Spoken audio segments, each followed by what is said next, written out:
I want to start with a story. That story is based around certain events that have basically metamorphosized the future that we're living in. Resistance is planning something bigger.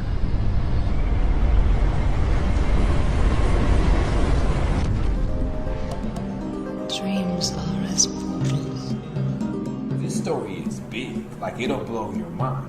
It's just as deep as that mandible. If you understood again what you were looking at, you're actually seeing the complexity of the world. And you're just seeing it visually. And so it gives you the ability to look at the texture of the complexity.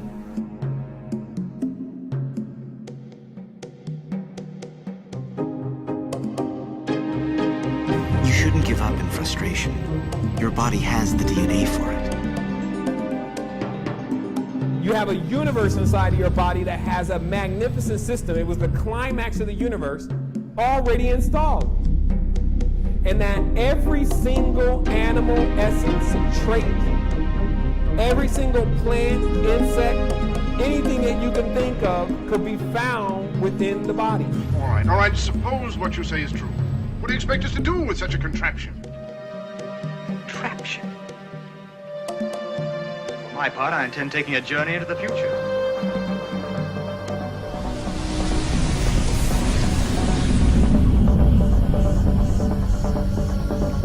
Finally, we get to, at a certain point, this 8th and 9th dimensional being.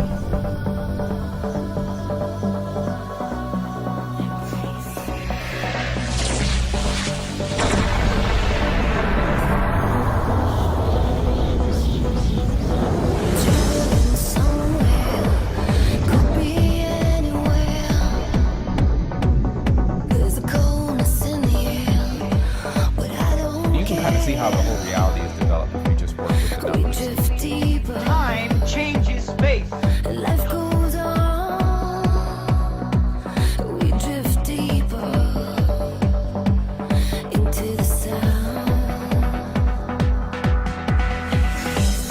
I can write dreams.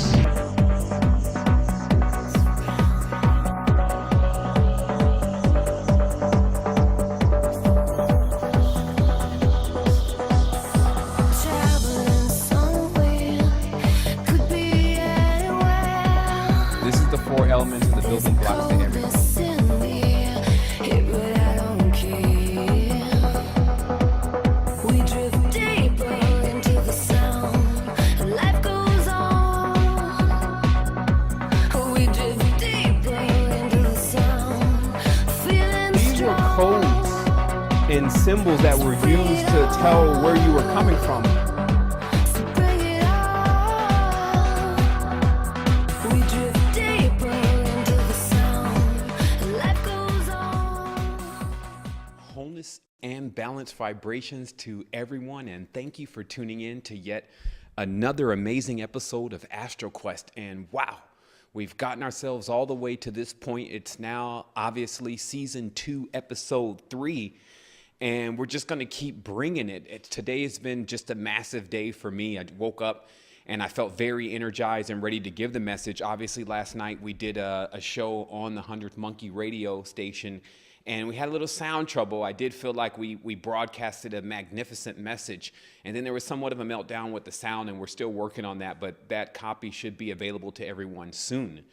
Obviously, it's time for us to continue to progress. I feel like personally that the shows have been on this incline of us realizing that we are universes. And because of that, it's just been like a lot of digesting that's been needing to happen with individuals in this information. And I thought about it this morning. I said, you know, how funny it is that you actually have to convince people that they're universes. If you tell someone, hey, you're a great being, you're a great person, they're like, nah, I don't know if I was so great, and then they have tons of excuses. So we have to realize that that is the actual state of amnesia, when you forget your true self. And many people, they bag on the amnesia situation. They say, oh, amnesia, it's very difficult to happen for an individual, almost hardly ever happens. Someone maybe gets closer to dying and they start to lose their memory, or, different situations cause amnesia. And a blow to the head may cause amnesia, etc. And so I started to realize that the biggest case of amnesia has occurred already, and everyone is affected by it, whether they think so or not. And of course, that is the denial of not only our immortalism, which means that we continue to go on, we continue to transmute, but also our universal status and universal status as universes, or basically celestial bodies, large celestial bodies within ourselves, and completely galaxies, elements, minerals, fire, air, all these different things that we've discovered along the way are all encased inside of us. So obviously, I wanted to have today's show line up with what I talked about yesterday. Some people will hear some things reiterated, but I felt it was very important to talk about our memories and where our memories actually are located on a physical level, especially our past experiences. And you can, mental, spiritual, physical level, our past experiences would have to be located in what we're calling chakras. And as we talked about before, that the chakra is like a wheel or a disc, or basically a light code of compressed information of past life experiences. And then when you go through a complete life, you gain that ring or that wheel, and then that's installed inside of you, and you take it with you across multiple dimensions. And then it seems like when you enter a physical reality, somehow there is a heavy connection with your chakras and the spine, almost as if the spine in its shape and in its core and its numbering, etc., somehow correspond to the level of information that you have or access to. And I talked about how human beings, according to what you see on the biological diagrams, did contain a tail within the coccyx of their spine, and then over time that tail was removed. And then it started to get me to questioning. Today is going to be a lot of theory-based things that I just can give people to toss around in their mind, but it got me to questioning whether or not we had all of our vertebrae, or basically the past life connection, our history, what connects our roots, etc., our grounding, our balance. As you see, the tail is used to often balance a mammal that has one.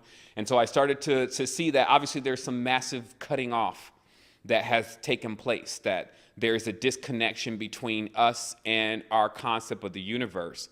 So I, first of all, started to sum up right away that wherever that disconnection is, it wouldn't be so far to where we couldn't see it and we couldn't realize what was going on. It would be more or less whether we could actually interpret what's going on.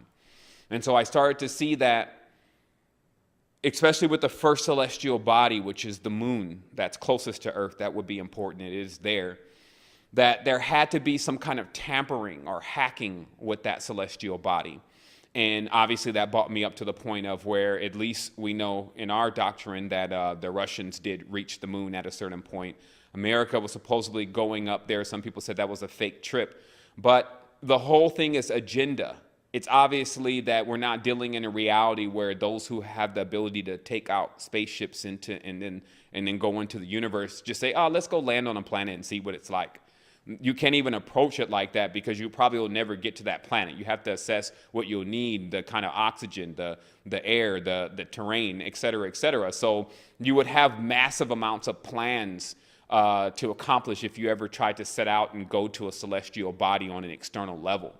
So I believe what we're dealing with in our reality is more of a hacking, and you see that with everything if you just look around you, but more of a hacking of the energy and the essence that comes to us. And in many cases, sometimes it's just cut off. And I think that that's why, of course, the gray state or the moon's that state of consciousness is at times associated with lifeless, the way that it actually looks versus being the green and fertile appearance. It's the gray, more like desolated appearance. And I started to realize also that it's highly possible that the moon itself is a chakra or a past experience or something that we had going on, but we forgot. Just like when we look at the moon, we say, well, what is it really used for? Nobody can give you any real finite details except for fertilization. Same thing with many of the other celestial bodies. But I realized that just like any ladder of DNA information, as you're climbing up that ladder, the first step is very important. We have this one video that we may get up in a couple weeks here, or in about a month here. We did some spelunking where we went into some caves, and there was one ladder and it was missing. Well, actually the steps were there, but the steps were pressed against the rock. So it was just like it was missing a few stairs. And boy, does it become a little bit challenging to even, start to climb ladders with no stairs. So let's say, for instance, that the first celestial body, let's just say it's the moon, has been tampered with. A chakra has been tampered with. What would occur then is that if it's all running like a wheel, one piece or one circuit in that wheel would be missing, almost to the point where it would even power it down to a certain degree. It may not stop it completely, but power it down. So I switched this back over to the organics because it's good to at times see the external level of things, but you always have to see, is there some type of internal correspondence to this?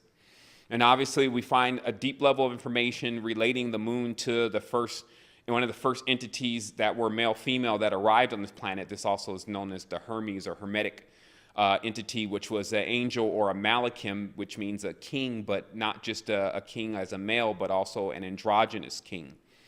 And that there had been a cutting off also of not only our information and knowledge about the first entities that came to this planet, but also even right now, this connection that we have to royalty or kings or descendancies, etc., we don't know where our connection is with that. And I've followed this through an entire process because it's all in itself maybe a story that continues to evolve. And as you're watching the story evolve, you realize that the earth itself was switched over from the original entities that were running it. Some people call that Lemurian, etc., and then put into the hands of a new synthetic, more of a robotoid state of consciousness or vibration or frequency. And this is the entry of industry and electronics, etc. And I started to see, well, what was the real prize then? And seeing that the moon in itself corresponds to funkandility, it only made sense to me, just like the USA and Russians race to get to it, that there probably was a heavy agenda, especially from the more of the divisive type entities, and this of course is just other parts of us, but the more devices, it's mine, I'm jealous, you serve me, kind of life form, saying we need to get in control of the moon because the moon controls everything that's underneath it. And that's why there's a saying that your parents often said, it says there's nothing new under the sun, but beyond the sun is the fields of complete limitlessness where everything is new. So underneath the moon then, if you start counting the celestial bodies and seeing what the dominions are, you start seeing that only those that are actually underneath the dominion of the moon actually are affected by the moon. Now, I want to tell people right off the bat here that in all of these systems, especially the occult systems of initiations, what I've noticed is that there is this climbing of ladder through the celestial bodies, where each celestial body plays a step on the ladder. And that the moon is the first thing that you encounter. So if we switch that, which is according to them, the angel Gabriel, so if we switch that back over to the Eastern tradition, what they show is that as you're climbing back up the chakras, the wheels, that you actually encounter specific entities with specific traits that you have to overcome. And that's what I was saying about the urges and things that are associated with each chakra. Sometimes it's courage. Sometimes it's compassion, something completely opposite to gauge whether or not you belong back on the throne of your consciousness. And so I started to really see that, obviously, if the first challenge that comes to you is everything that has to do with the moon, which is ideas, and that's why the moon was always heavily related to Thoth and Hermes and writing. And also the urges, the sexual urges of attraction, especially attraction being unbalanced. The moon goes through unbalanced phases. That's what we call the waxing and the waning cycles. And so I started realizing that because this is happening inside of us, and the only thing that these celestial bodies are basically mirrors or correspondence of what's going on, almost like reminders that, hey, it's an inside-outside thing going on. You have something going on inside of you that it causes a certain level of light and energy. To fast forward a little bit through this, again, in this chain of realizations, I realized again that why the sky was getting darker when we look up at night and we see the stars and they're just not as bright. It was because humanity as a whole, especially the fathers and the mothers, the great-great-grandfathers, great-great-grandmothers who are still here, the life string, were getting weaker because their children, which are basically them, are losing a lot of their power and a lot of their esteem to who they really are. And this would, of course, occur when you get totally mind wiped and you have no recollection of your past. Because obviously, if you felt like I'm a part of the highest levels of lineage in this galaxy, connected with, and the universe, connected with all itself, actually I'm a full magnitude of a splendid beings. If you felt like that every day, you would have an immense level of energy to go on. Just as even in the physical world, when one of these people wake up in their houses that have a lot of things going on for themselves and have gained a lot of respect, they feel a lot more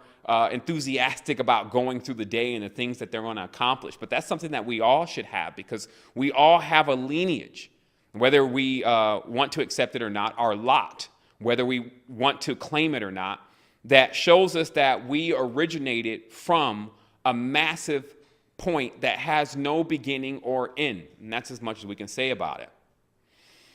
So,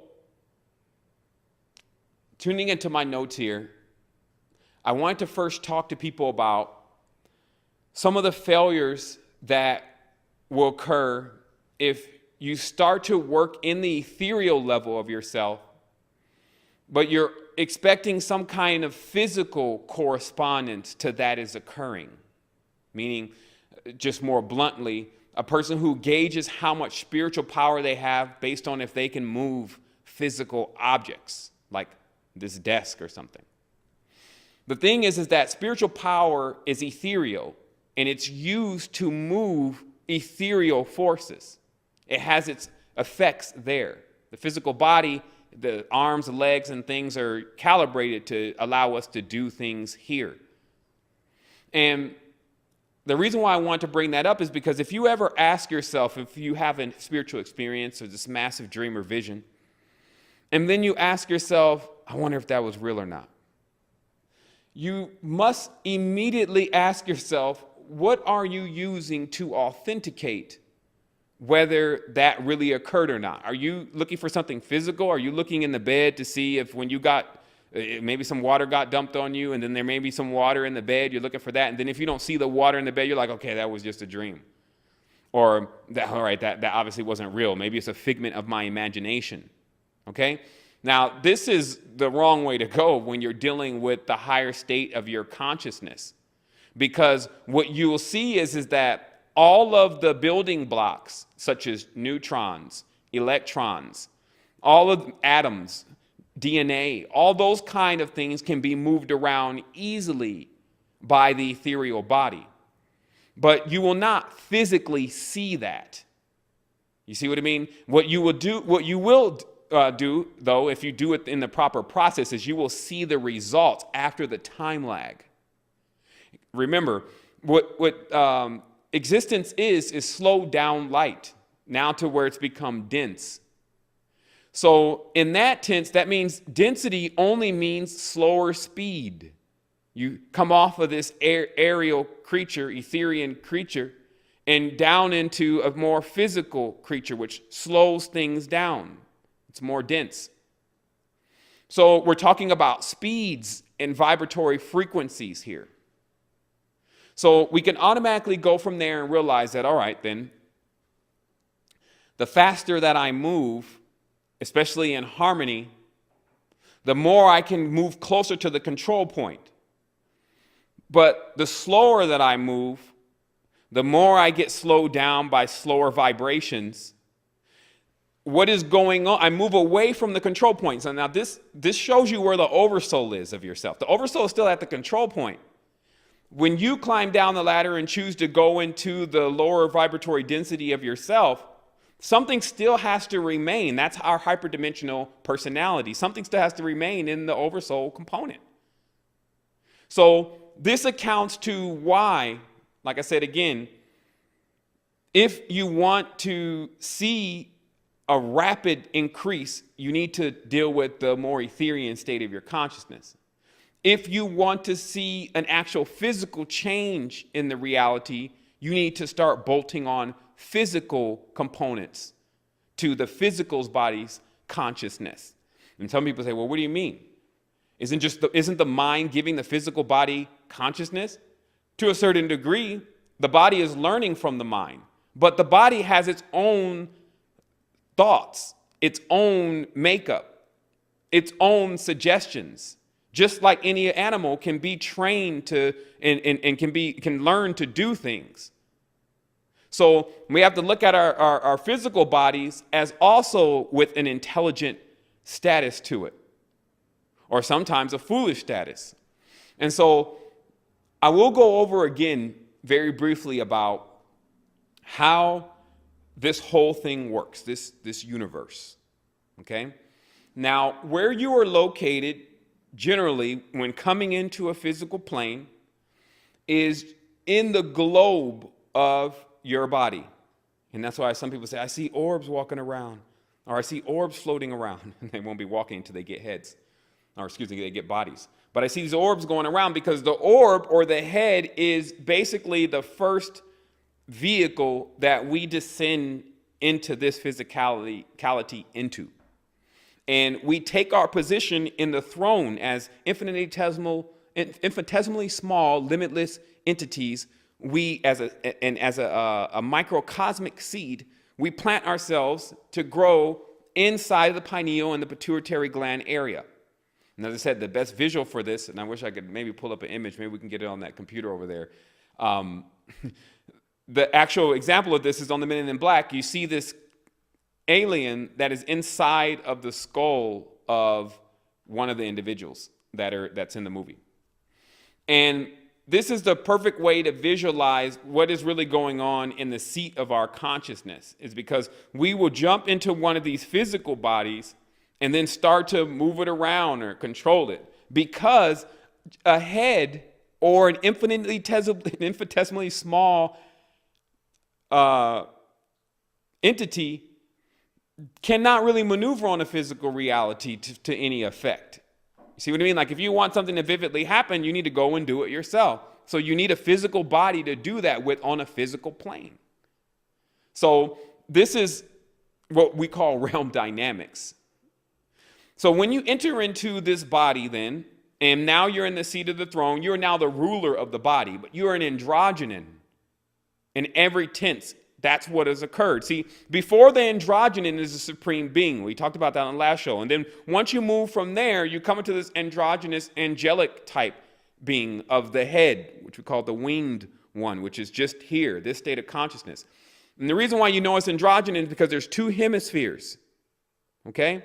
And that's why thought can come from one side, and then the action behind that thought goes into another. Like, I got an idea. Okay, I can put it into play. So this is the ethereal, and then the physical bridge goes on here.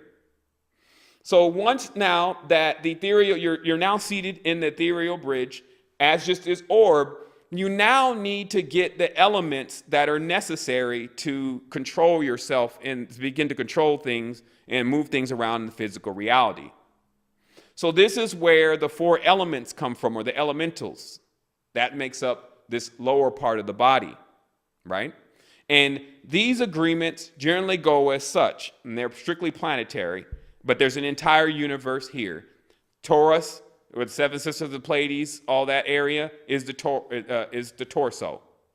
The arms, the war, all the smiting, basically the smithing and the shaping and molding, Mars, arms, A-R-M-S, M-A-R-S, okay? So it goes on ad infinitum. Throughout the body, all of the elements that are necessary for you to move around the physical reality. So bam, the head then seats itself. Now this is an agreement. That's what people have to understand. There's more to this. There's a binding here. Binding means to connect and to hold something together. So this is also why these agreements generally contain stuff like, we'll show you how to get to the higher state of consciousness. This is agreements made from the higher body to the lower body. We can lead you through the darker planes. You don't need to have fear when you're with us. Now remember, all of this is something going on internal. They're all you. It could be your oversoul leading you back to the control point. Okay? So what you have going on then is that as the apex human, the original humans that arrived here first, you're in full control. You have your full memory, or ME, of how to run planets. And so from that stage, you'll find yourself in the perfect state of consciousness. This means you know what to eat. You know what not to eat. All of these different knowing and not knowing, you've already figured that out before because you've already been to different worlds where you've learned that. This is now just another expansive zone that you're coming to create in. So what you'll find has occurred is that there has been a dethroning.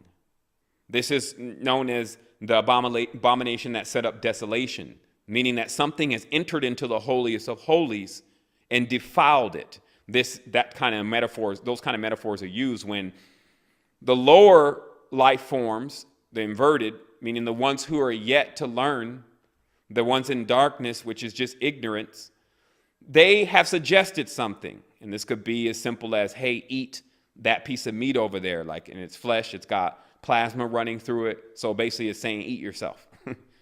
And this idea somehow becomes entertaining. Now, the moment that this whole thing occurs, it's known as the battle. This is the battle in heaven. Now, let me see if I can get you to that picture real quick. I think Dave, who's in the studio, may have been able to pull that up. Let's see here.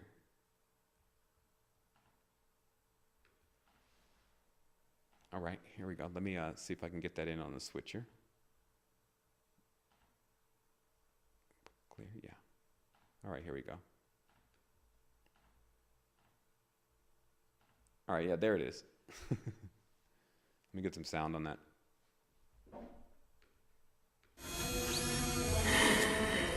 I'm not sure if the Astral Quest show is on mute or not over there, so I'm just going to hold the mute off just so you guys don't get reverb. But you get the point.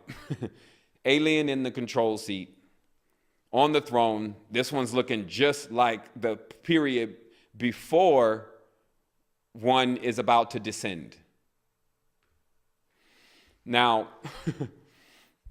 so what occurs then is that there's constantly a war in the kingdom, meaning there's constantly, just like a child may, oh, mommy, let's eat some candy. Oh, mommy, let's do this. And oh, mommy, and oh, daddy, let's go here. And then constantly suggesting things that we know as adults are not what you're supposed to be doing either at that time or not at all, etc. But because they don't know, they're at least going to ask, can they do it? And this is the communication that goes on in our entire body. There's a communication going on in this universe.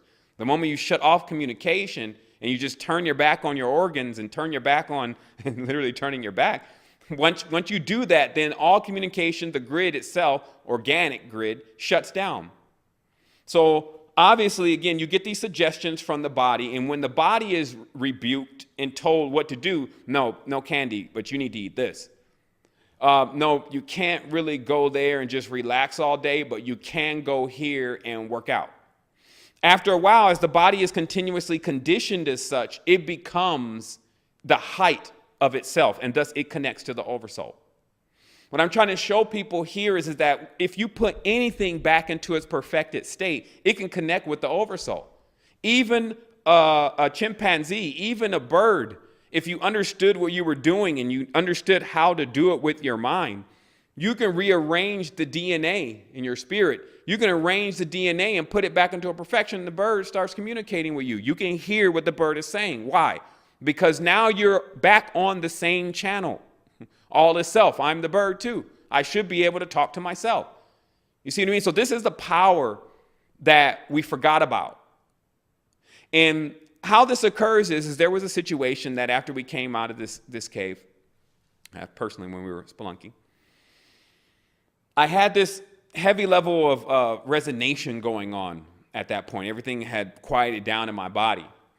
And as I was walking, I had my daughter with me, and everything was just extremely silent, but you can also hear everything.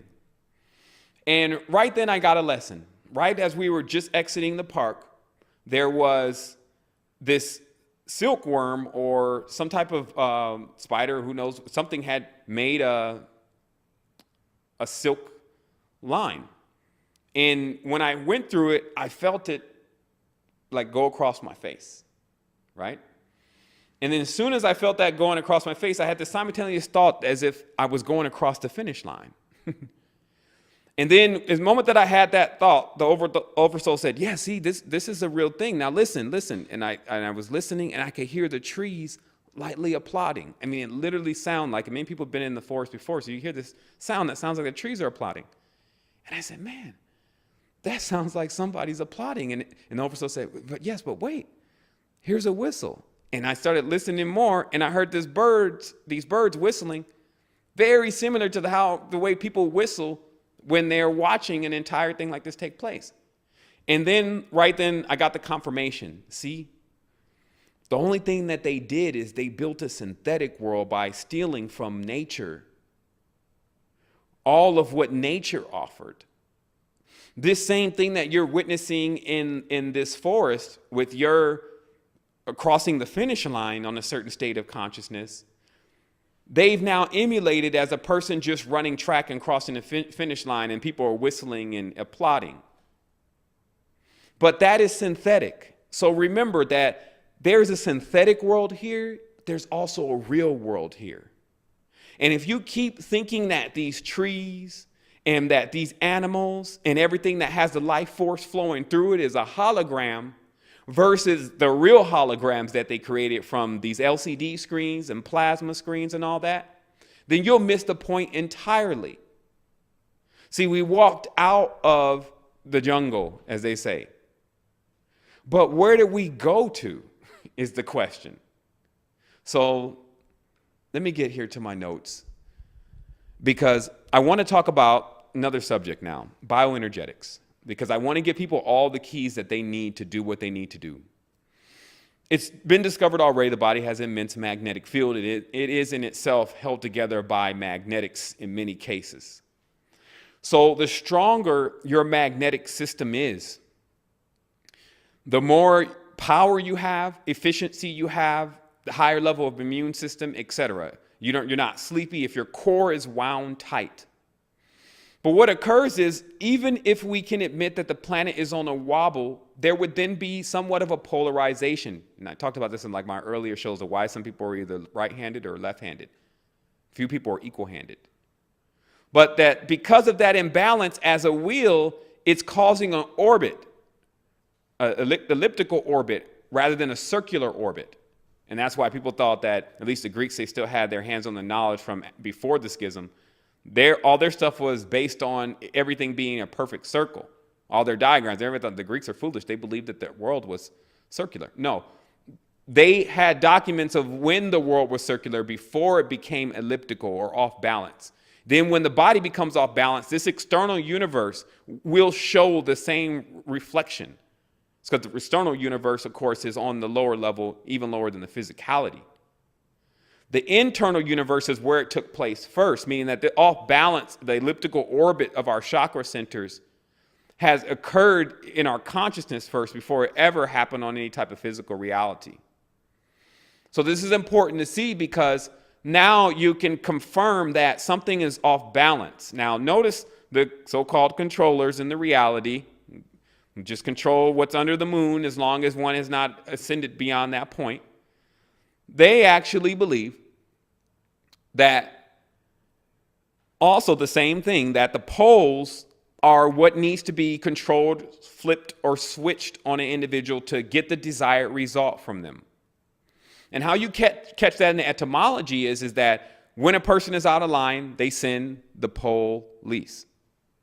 Some people may think, again, that that's one word, but when someone's out of line, they send Interpol. It's because they understand these polarizations and these polarities. They work really also the most to create these opposite and diverse poles. So it's important to see also that if you can then gauge that the poles are important, then you can also begin to divine within yourself that maybe I'm off balance. Maybe that's what's causing all the problems. Somehow my balance has to be restored. And I will see a mental, physical, and spiritual correspondence to that once it happens. But if I'm on a planet where a majority of the consciousness is actually off balance, then I need to transcend the state of consciousness that is on that planet. And just like if you arrive to the moon and you find that it's off balance, you need to transcend the state of consciousness of the moon. You see what I mean? We can go through, as we're going up this ladder, again, this is a zigzagging, okay? Or you can go up the straight way, right? But the zigzagging of going to different celestial bodies, because they're not all in a straight line, that actually causes the polarization. So you see, this is, again, realm dynamics. And the reason why I have an announcement today, let everyone know that we're actually taking the next show off, is actually so I can start to put this in an entirely different format. A visual format in which individuals can see what they're experiencing and how it's leading to certain things and how that's sketched across the body. Because I actually have the knowledge and information now to be able to do that and the will. And I need to just get a little bit more of the time, because I find myself in these shows explaining stuff that really, really needs some deeper explanation. And once a person gets it, then they actually have a massive key that they can continuously use to unlock things, right? So what I will say here is that, let me just glance over my notes. Now, we have to see that what has been created once human beings begin to come back online, meaning coming back into the balance, realizing there's some type of polarization, either mental body, physical body, or spiritual body is all balanced. Someone is behind, maybe everyone, maybe just one, or maybe just two, but all the bodies must be brought back into a balance. And then once that occurs, you actually power up. There's nothing that can stop it. It happened to me just as vivid as I'm sitting here talking to you. It wasn't a placebo. I actually got it to connect. That's the other thing about when you can reach out with your spiritual energy, but you do that with your physical body, there's an agreement there. So you transcend a lot of the levels and connect things right there. So once I was able to collect myself, and then again, the magnetic cores begin to tighten up. They're not so spread out or non-formulated. Then you get to a stage where, again, you light up, and then your aura, your field, your information, your DNA, etc., begins to spread out. And all those that are in that radius, all the essences that are there, because they're definitely there, become affected by it. This is known as the organic grid. It is now primary and necessary for individuals to start getting this. The ones that feel like that this is not way over their head and that they can actually put the rest of this together even for themselves, as they do that, they begin to light up. And what this does is that if a certain amount of people, and you can probably even find the number of the geometry to this, start to do this, it brings the grid back alive. And this is what I'm involved in and what I'm working on now, an organic grid, to where the consciousness of who we really are begins to pervade everything. So I also had a side note here about water, and always remembering the old people saying, hey, if they're going to get to you, they're going to get to you through the water. And it started to bring me to an ultimate conclusion of us needing to pay more attention to the water, especially its structure. And I believe it was Mimoto, the water crystal gentleman, had already shown the different structures of water. But I started to think, if our body is 70% water, and we're either drinking distorted water, which is, the worst in the condition, and then you have unstructured water, which is much more better, but that's distilled water, and then you have structured water, which is a very rare process, but when you get a chance to take distilled water back into something like ionization and something of what you would see with the Jupiter Athena water system, but you take it through where you're adding the right kind of alkaline, and then you're running it through a magnetic pole to shift all the ions the proper way, right? And then what you would come up with is basically superfuel. And the reason is because our body is utilizing this water, just as someone may utilize water to shape and fashion things. If you notice, there's a lot of smeltering and things, they have to use the water, and then that hardens things and gets it ready for another level of the shape. If we have to utilize our water on this planet to do that for ourselves, and we're basically we want to be in a super state of consciousness, we need to be using super fuel to do that with. So those of us especially that are in what I would say versed in this field, and I've been pursuing water for 5 or 6 years, we're now, and there's a gentleman, I think his last name is Verbelli, he was talking about restructuring water through magnetics. This is something that we have to complete. This is something that we have to finish, because as beings, again, that are 70% water, if we restructure our water, then we become unbreakable. It's just like with an architect that builds a building, and first he builds or she builds the skeleton. And if that skeleton is in the perfect form, and generally those are the diamonds, right? Because they are able to absorb the most weight, right? So that's also the water is structured that way, perfect water. So when you put perfect water back into your system, and I think I got some stuff on the switcher here. This is the Jupiter Athena system.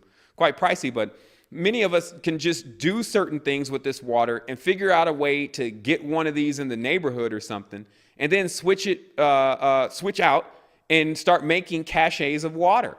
It's easy for us, especially after you distill water. Distilled water sits on the shelf even longer if it has to. So it's not about you having to spend tons of money. It's about getting a group of people together and them saying, okay, we do a water run. Like somebody makes the water and bam, we got gallons coming out, and it's a timeshare for water or a collective effort, right?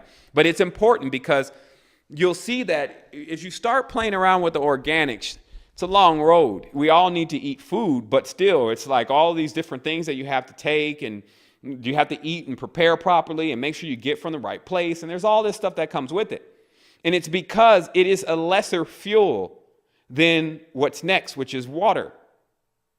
So if you can perfect your water, it is highly possible you become a Watarian.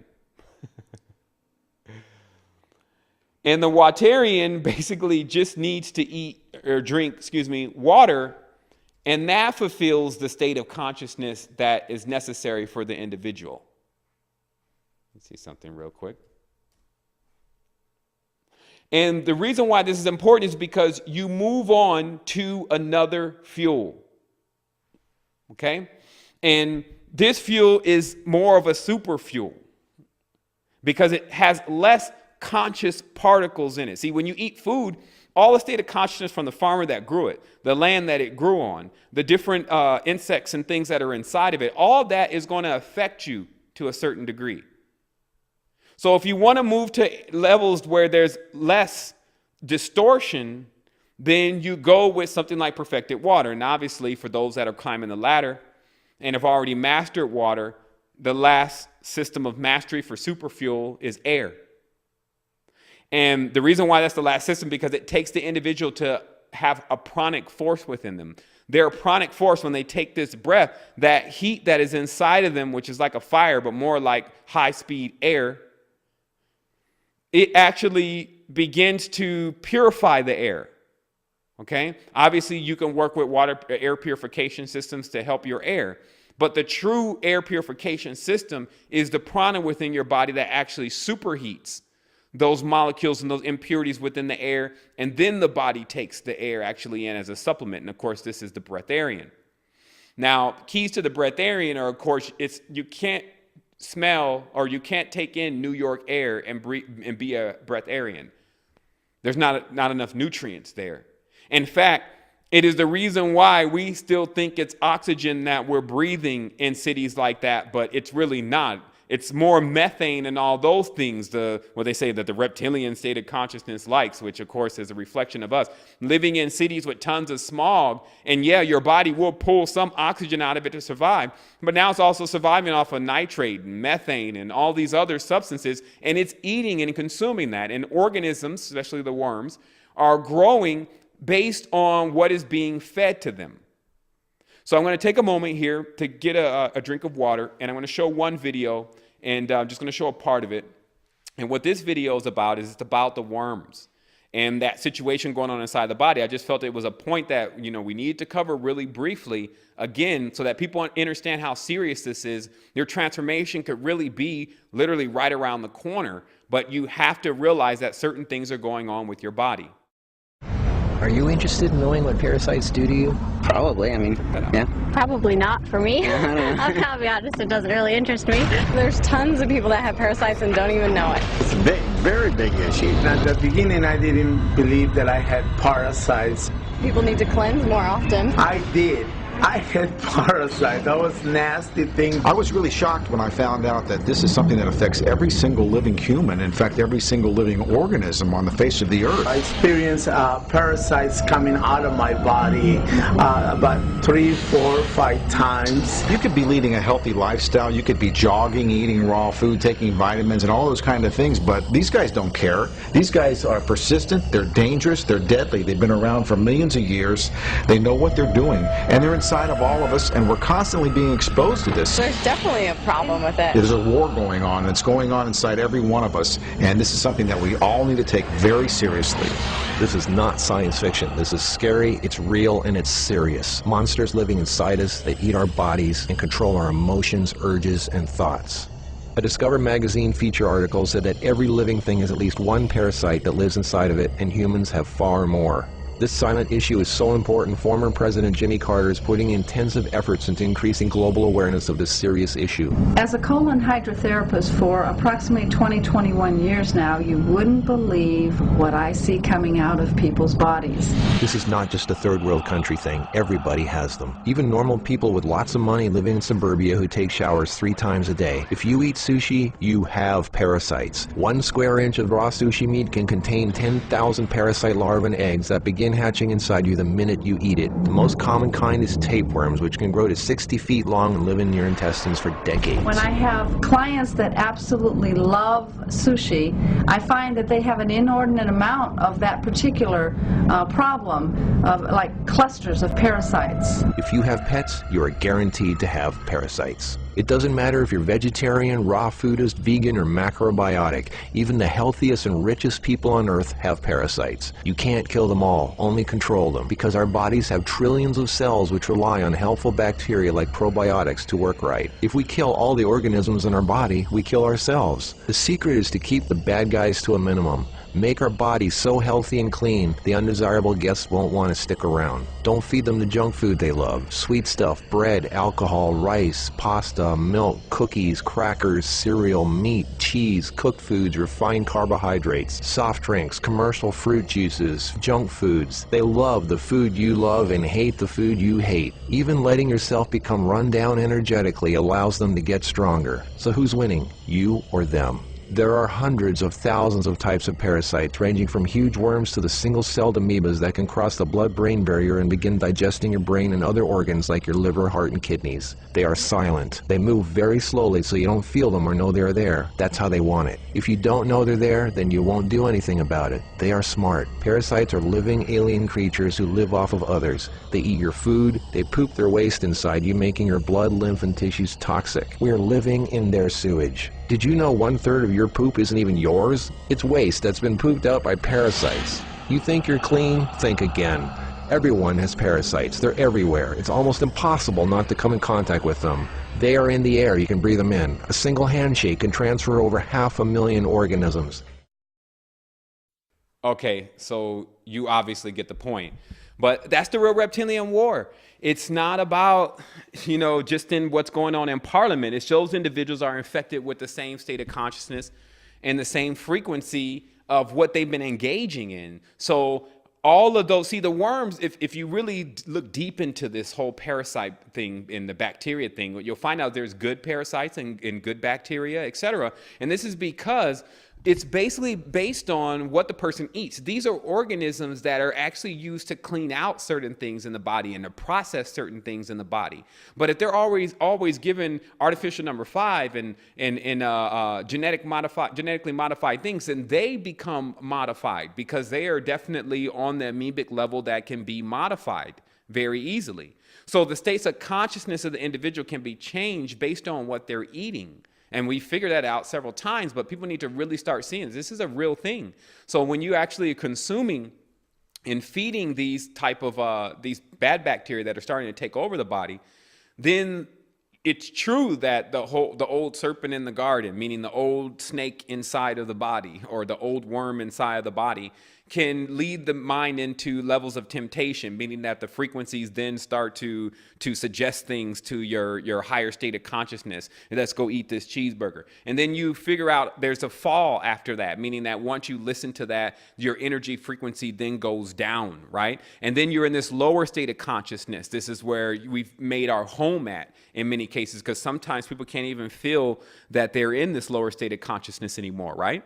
And so what happens is when you go into the lower state of consciousness, we talk about it in as far as being in the coccyx, or we talked about it also being in the feet. And then the Lord, which actually sits at the midsection of the body, the Lord then has dominion over you. And this is, of course, is why the moon is known as the Lord or the king or the Titan who's in chains. And obviously anyone who's ever used Dimitri, take a look at the moon and you'll see those chains circumambulating it. And it's still being able to exercise some level of control, especially over the dream world, but more through urges, meaning that the suggestions and things that you get based on different waxing and waning cycles of the moon. And then if you want to tie this in to see the truth in it, all of these entities replicate more when it's full moon. So you have things like candida and flatworms just having a fiesta in your body during those times. And then you find your consciousness all out of whack and off, and then you're out doing things that are basically going to allow them to survive. And the reason why this occurs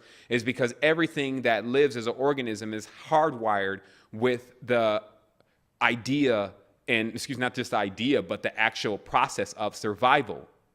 So the worms too can either pass or be modified, so that way they start to process any of their real waste that is occurring from the food that you're already paying attention to what's going in your mouth, and that it doesn't have a great deal of waste. So this entire process then of breaking down actually gives your body the proper molecules that are necessary. In addition, I just recently put up a post about fulvic acid and ATP plus, GTP plus. And it's because what I realize is happening, and many people can attest to this, is that when you're taking this acai, you're taking this lucuma, you're taking these different superfoods, and then you don't feel so super. It's like, man, I drank all this spirulina, all this blue green algae, and I just, actually I don't feel really like it's doing anything. And this is because our body is not breaking that stuff down anymore. It has lost the enzymes that are necessary for it to break down and to extract what it needs from that. So what happens is that the alkaline situation that everyone keeps talking about, you need to be high alkaline, is starting to shroud, the word would be shroud, the importance of acid, like fulvic acid, and these kind of acids that are like the ones in your stomach that break down a great deal of these nutrients in food, so that way you can really extract what's in the acai berry or what's in the lucuma, etc. So this is one of the things that a great deal of people may be experiencing, is that they're not actually feeling the results of some of these elements that they're taking, because the body doesn't have the proper enzymes, the proper acids to break it down. So you can restore that within your body by utilizing ATP, GTP, fulvic acid, especially concentrated, and doing your research on that and seeing how that's helped so many people break down calcium, because calcium deposits and sediments that are all in the body. Even you can see it on the teeth at times. But notice how, let's say for instance, just notice how if you distill water, or if you warm water through your shower, and you can notice the buildup of the calcium, especially if you pull off the nozzle and then look into the nozzle and see what's in there. And then you'll notice that obviously this same stuff has to be in the body. It's not just getting processed, it's actually getting stuck in the body. Some of the pathogens are eating it, and then again, they're metamorphosizing off of it, also defecating their crunched down version, I'm looking for words here, but they're actually defecating their processed version of these elements inside of you, totally toxifying the system. And because, just as William White explained to everyone, all this stuff is frequency, you just find yourself in this lower frequency sediment. And so your roots, basically the soil that you're in, is not enough to give you the strength that is accompanied with ideas of massively connecting to Oversoul, becoming all itself. So this, I believe, 100% is what people are not utilizing. That's allowing them not to have the greatest effects that are possible with not only the supplements, but also with just the whole feeling behind the spiritual ascent. Because I started to notice that some of this stuff that I've been talking about, even some of the one-liners, if it was a person 12 years ago, they've been like, Eureka. Oh my goodness, that's it. That's the thing that I've been trying to figure out my whole life. Now, when you tell them, they're like, okay, okay, what's next? What else do you know? What else? You see, so there's no energy accompanying with them getting the full realization and total realization of what is occurring. And I think that that's a part of what the so-called controllers have been working on with making everyone more synthetic. So that way, when the truth does come out, a person can't even feel the truth. Truth is something that you have to feel. Like you can't, knowledge and information has power. But if you don't have the power, basically, it can't do anything. That's why most of this stuff on the external level is all passive. It needs us to interact with it. It needs us to believe in it before it has any real movement on a physical plane. And that's why I was saying earlier about this high state ethereal consciousness is great for when you're dealing with ideas and you're dealing with things of an ethereal nature, moving around DNA and life forms, waveforms and wavelengths and photon emissions. But when it comes to the physical reality, that's why we run the gauntlet every day. In realm dynamics, we push the body to its extent on these supplements. You see what I mean? Like if ATP plus, GTP plus really has it in it, if she legit really has it in it, we're going to see today. And trust me, what I've noticed is the body starts to, when working out in high acceleration, when the heat, we're generating heat or else we wouldn't be sweating water. When that happens, these molecules and ions they get activated and they get conductive. And then that actually begins to make us this massive tightened down auric field of strength that is immortal, that has the immortal state of consciousness that transcends across multiple realities, really actualities. It actually disconnects you then from the false world. You feel awake all the time. It starts to heat up many of those worms and bacteria and things that can't survive in that temperature or that level of oxygenation of your blood and purification. Now remember, your blood is what's really carrying a great deal of the toxins. So as you begin to basically ignite your blood, okay? As you begin to ignite your blood, that actually gets you to a point where it starts to push.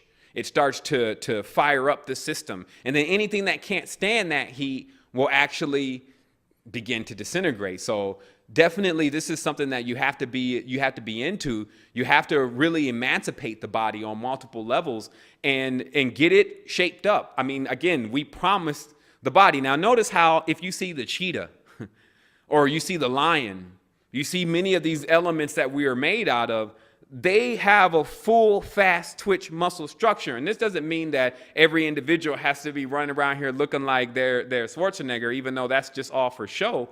But it means that you need to figure out a way, even if it's just through rapid breathing, which is shown in Kundalini, to actually begin to get the oxygen flowing. So that way it starts to ignite. You get the oxygen imploding with the blood, actually igniting, and then the toxins are burned off or the impurities are burned off. Now notice how, again, this is all the spiritual lure that is talked about, but it's done in an external way. Oh, Satan burns up hell and he's in there, it's a fire. And that's what they're doing to this world. They've taken all the heavy levels of knowledge and made it an externalized storyline, which is proved to be a myth, because it's not something about, it's something about us, but it's externalized, and that's what's proving it to be a myth, So what I'm going to do here is I'm going to go ahead and take halftime, and when we come forward, we're going to go ahead and get into the second half of the show. Obviously, that's going to be about the question and answer, because I really want this opportunity, especially since we're going to be taking that slight little bit of time off to enhance things even more. And then we have some other individuals that are coming in, and we're going to be working together with a lot of training. So that way, when we get on this switcher and these zap boards and all this stuff in here next, then it will be already I said, we have to stop this whole thing about the show keeps needing to be better and better, because obviously it's a really great show, at least I think so. But also I want just this level of information that's been coming across for the last month, I want us to savor it. I want us to pay attention, because we have to see that some of these one-liners, as I keep saying, are really the keys that are holding like our levels of expansion. And as long as we can hear that key and begin to apply it to the proper part of the body, then that way we start seeing results. Then we power up, organic grid starts to power up, et cetera, et cetera. So let me do this. Let me go ahead and get everything ready for our little halftime. Actually, not so much as little, very big. Biggles to be exact, little halftime show, and then we're going to come forward and we're going to take some calls. So I'm going to go ahead and get that in there now. And thank you for tuning in to Astral Quest, and here we go.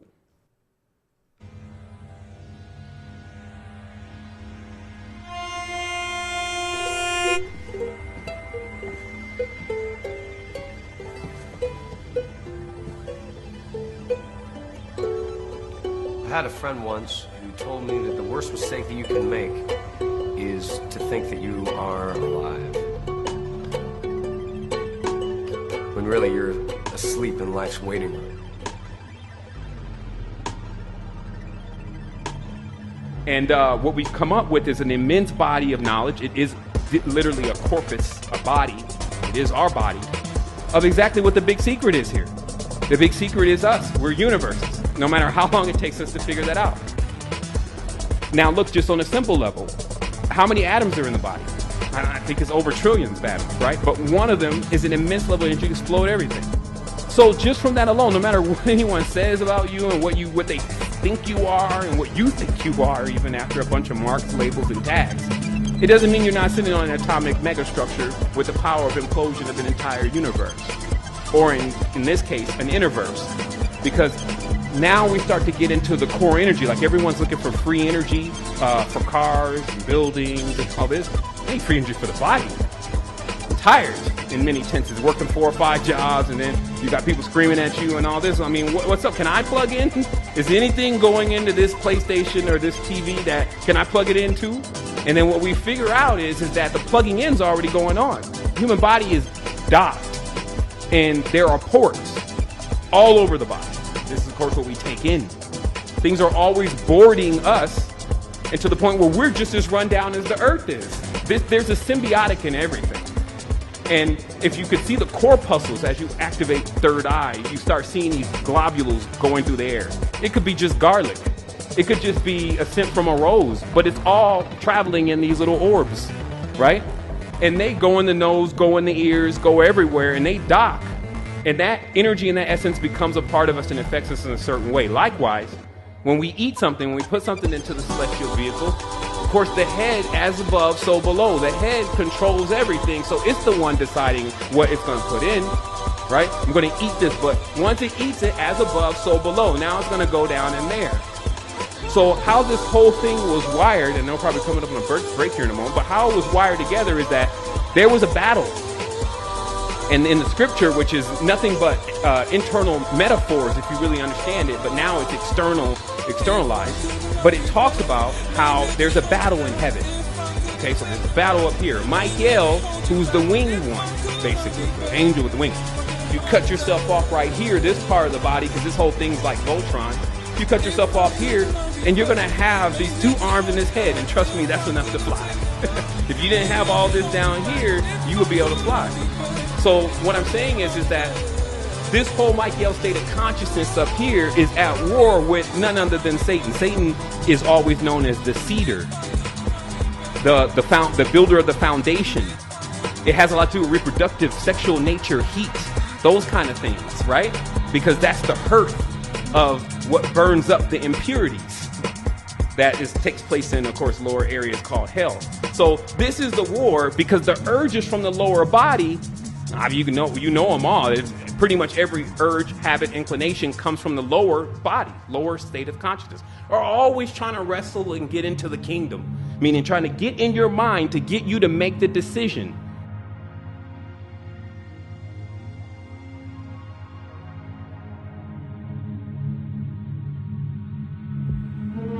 now you see that there's something else going on, that many people are running around because they don't understand that their body is the planet, it is the universe.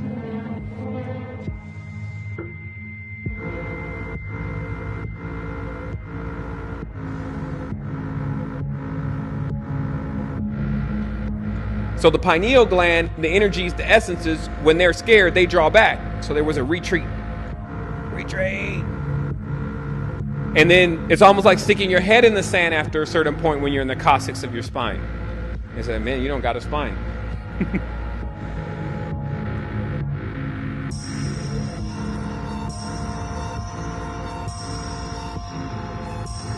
And then all these fears are now on top of you. And this is what makes up the animalistic natures. They are the vertebrae that are in our spine that are stacked on top of one another. Now you have to climb back up these levels in which maybe by the third one, you're already scared to go any further. I can't go.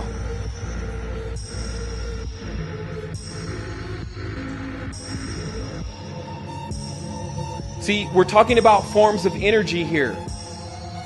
Get nagas out of your mind. What happens is that there is a form of energy that is black that is used all over this planet and has become the primary source of our energy. If there's anything alive, it's the energy.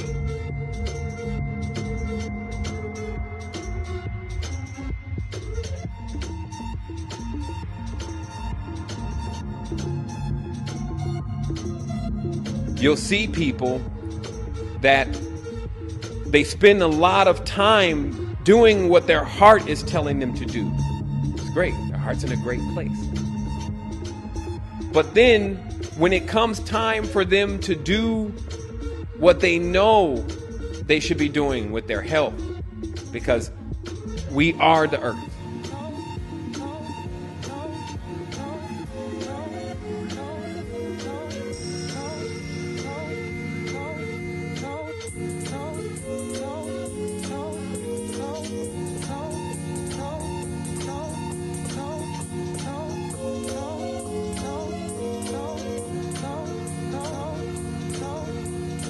Think about it.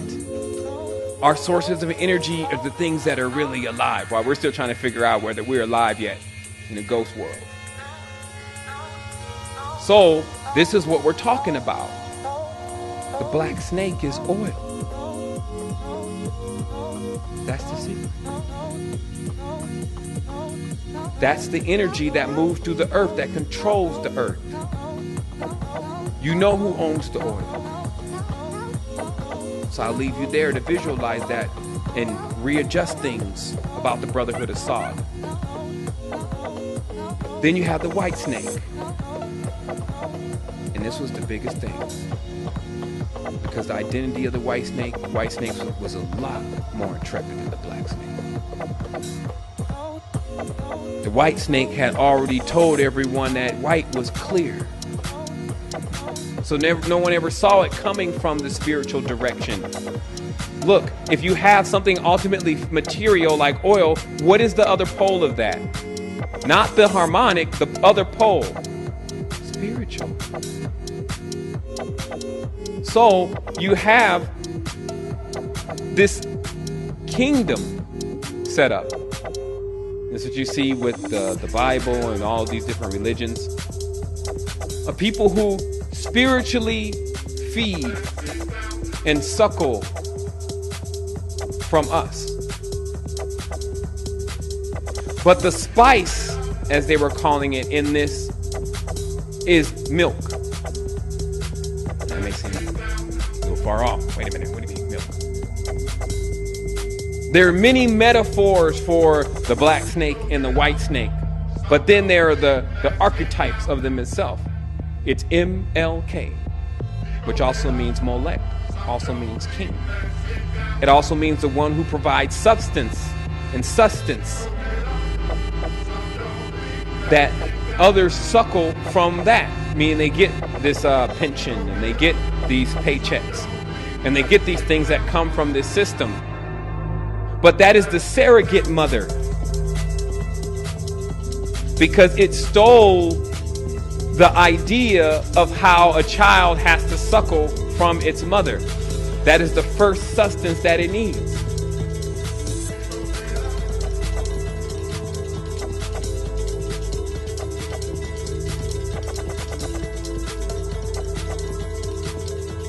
Understanding how to purify and clean and rejuvenate and restructure your water.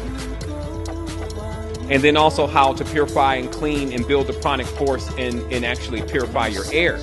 But again, the next stage down is your food. And since the beginning, when the child comes in the world, there's the milk. The child becomes dependent upon that milk. So again, these are the deeply rooted firmware parts of where we have to get back to, well, what was the original subject here? It was our dependency. It was our dependency on the womb, the ability to not be able to shine our own lights, and that the womb was to teach us that. It's teaching us.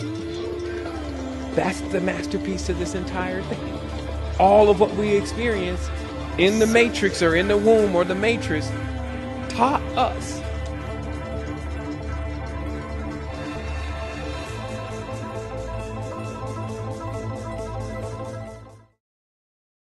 There's something going on out there. There is a great level of limitation, but we are limitless beings. Our story is so infinite, it cannot be explained, especially within a few hours.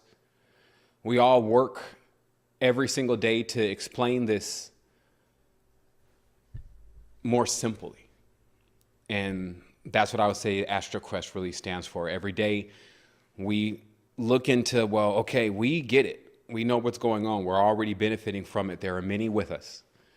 But we want everyone to enjoy this. And we don't feel like that we've fully connected until everyone does that. And I believe that's something that can be done. We can make a better world. And now we know the building blocks and the framework. And that's why you saw the papacy desisted. The Vatican is vacant. Now, of course, they weren't going to come out and tell the truth about the knowledge. So if someone has the knowledge, I'm telling you everything that is going on. And now, if you just look at the body of information that we've produced all the way up to this point, you need nothing else. It will get you to the information that leads you back to self. You'll find me there. All is self. So what I'm going to do today is I'm going to take some calls, and I do have the number up on the screen. Let me go ahead and start Skype here. I do ask people to call in and ask questions. I know there's been quite a few comments, but everyone needs to realize that there are some people that have questions that really want to, that they really need to be answered. So we don't really want to get on the line today and just talk about, our comments about just what's going on. We want to really get people's questions answered today. So let's work on that. So those who are calling in, bring your questions. All right, here we go.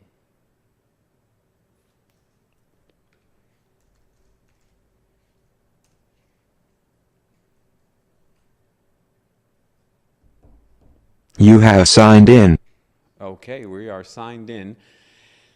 And, okay, so that telephone number, as you see it on your screen, is 585-653-6979. And I'm going to go ahead and take our first caller calling in from area code 831. If you can remember to mute your Astral Quest line. Also, anybody that calls in, please remember to mute your Astral Quest line, especially if I say your area code. And that helps us to make sure that, we don't get reverb and all sorts of stuff. Here we go. Actually. Okay, we're going to take caller from 773. Wholeness caller, you're on Astral Quest. Hello. Good day. Yes, I want to ask a question about the kombucha tea. Uh-huh. Is that a good substance to apply for one's health? Oh, okay. So just to answer the question directly, sir, I haven't actually tried the kombucha before. I've definitely seen some write-ups on it and them proclaiming that it definitely has properties to not only remove toxins, but also to help with the intestinal system, proteins, etc. and even cleaning blood, but I haven't actually tried it myself, so I can't verify that. And so that's really where I would have to stand on kombucha, because also, you know, you'll see the chia seeds also come into contact with that same arena of those different kind of substances. Is there? So that wouldn't be. Would that help health-wise in any kind of way? Or Well, I couldn't say with the kombucha, but if there's some type of health concern that you have, maybe I can just address the scenario itself. But again, because I haven't tried it, I've just seen a lot of information that it does in fact do some miraculous things, just as spirulina and many of the other blue-green algae, those kind of things, and you know, reishi mushrooms, etc. But I can't say that if I personally tried that, yeah, the kombucha, this is what it did, this is how long I was taking it. I couldn't give you that kind of information, sir. Okay. Well, thank you very much. Okay, no problem. Thank you. Wholeness. All right, so we're going to go ahead and take the next caller. Caller from area code 317. You're on Astral Quest. Hello. I was calling about...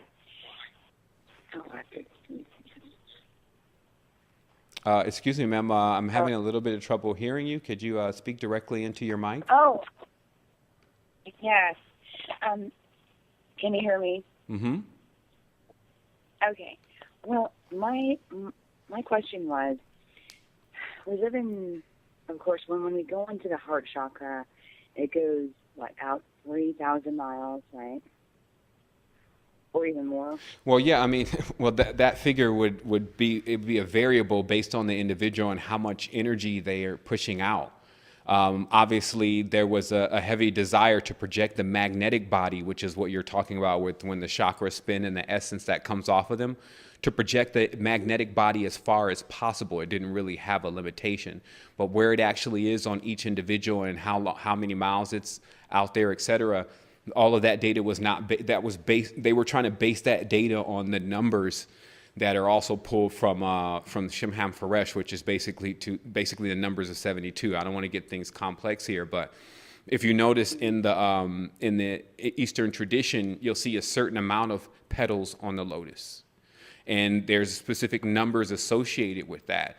Later on, what was discovered is that if you had that many petals and if your system was open, it will project to a certain extent. This is almost like a blueprint of how to create, let's say, just another world or a universe, such as what you see in a mandala. But as far as those being fixed integers, meaning that I'm sure that there's other numbers, people can obtain different shapes, different levels of frequency, that number would vary.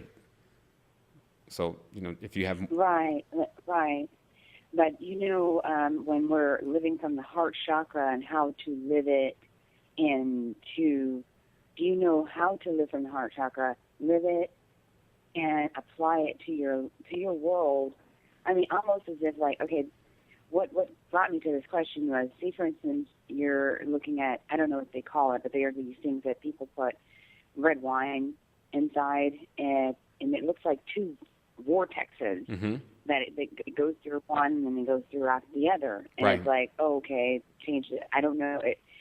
Obviously, someone knew about how to change the dynamic of the way the sulfurs and how the sour grapes, I guess, I don't know, open up or would taste better, I guess, in the palate. But just looking at that, I thought, okay, always the middle. There's when you're going into your when you're raising up your, what do you call that? Your Kundalini energy. Right. And that middle, always the middle point. So I'm thinking, okay, the heart chakra. How do you go about your life? Well, the heart chakra? The heart is not actually positioned in the middle of the body. And what we actually find is that because this is more like a redundant system, we find these toruses continuously in the body. If we were just hearts, you would find one torus. Or if we were just pineal glands, you would find one torus. And that would be the central point. But what you're actually dealing with is a highly evolved creation that has several of these centers. So in essence, what the heart does, other parts of the body are doing that on a more of a microcosmic or a macrocosmic level. And it's important to basically to be able to realize it's everything. It's not about really being in one chakra. They never talked about the chakras as you would just stay there. They said you would pass through. The energy has to be flowing. So it's more like you can come out of the heart chakra, let's say, for instance, because it's like an engine and it has connection to many of the other ventricles of the body. You're just looking at how the heart is wired in. And as you push out into those, then it could come back up. You see what I mean? Like a donut. But what I'm saying also is there's other parts of your mind, or excuse me, your spiritual being that have those, like basically they're almost like energy cells within themselves. They're like little generators. And just because the biggest one, which is basically our heart, is sometimes what everyone says is the only one that you need, there's other ones that are of different size, different proportions that equally can drive a certain level of connectivity with just something different. They also talk about how the heart is a main communicator for this particular frequency on the planet. So, of course, you would definitely want to come from the heart when you're dealing with most three-dimensional physical beings.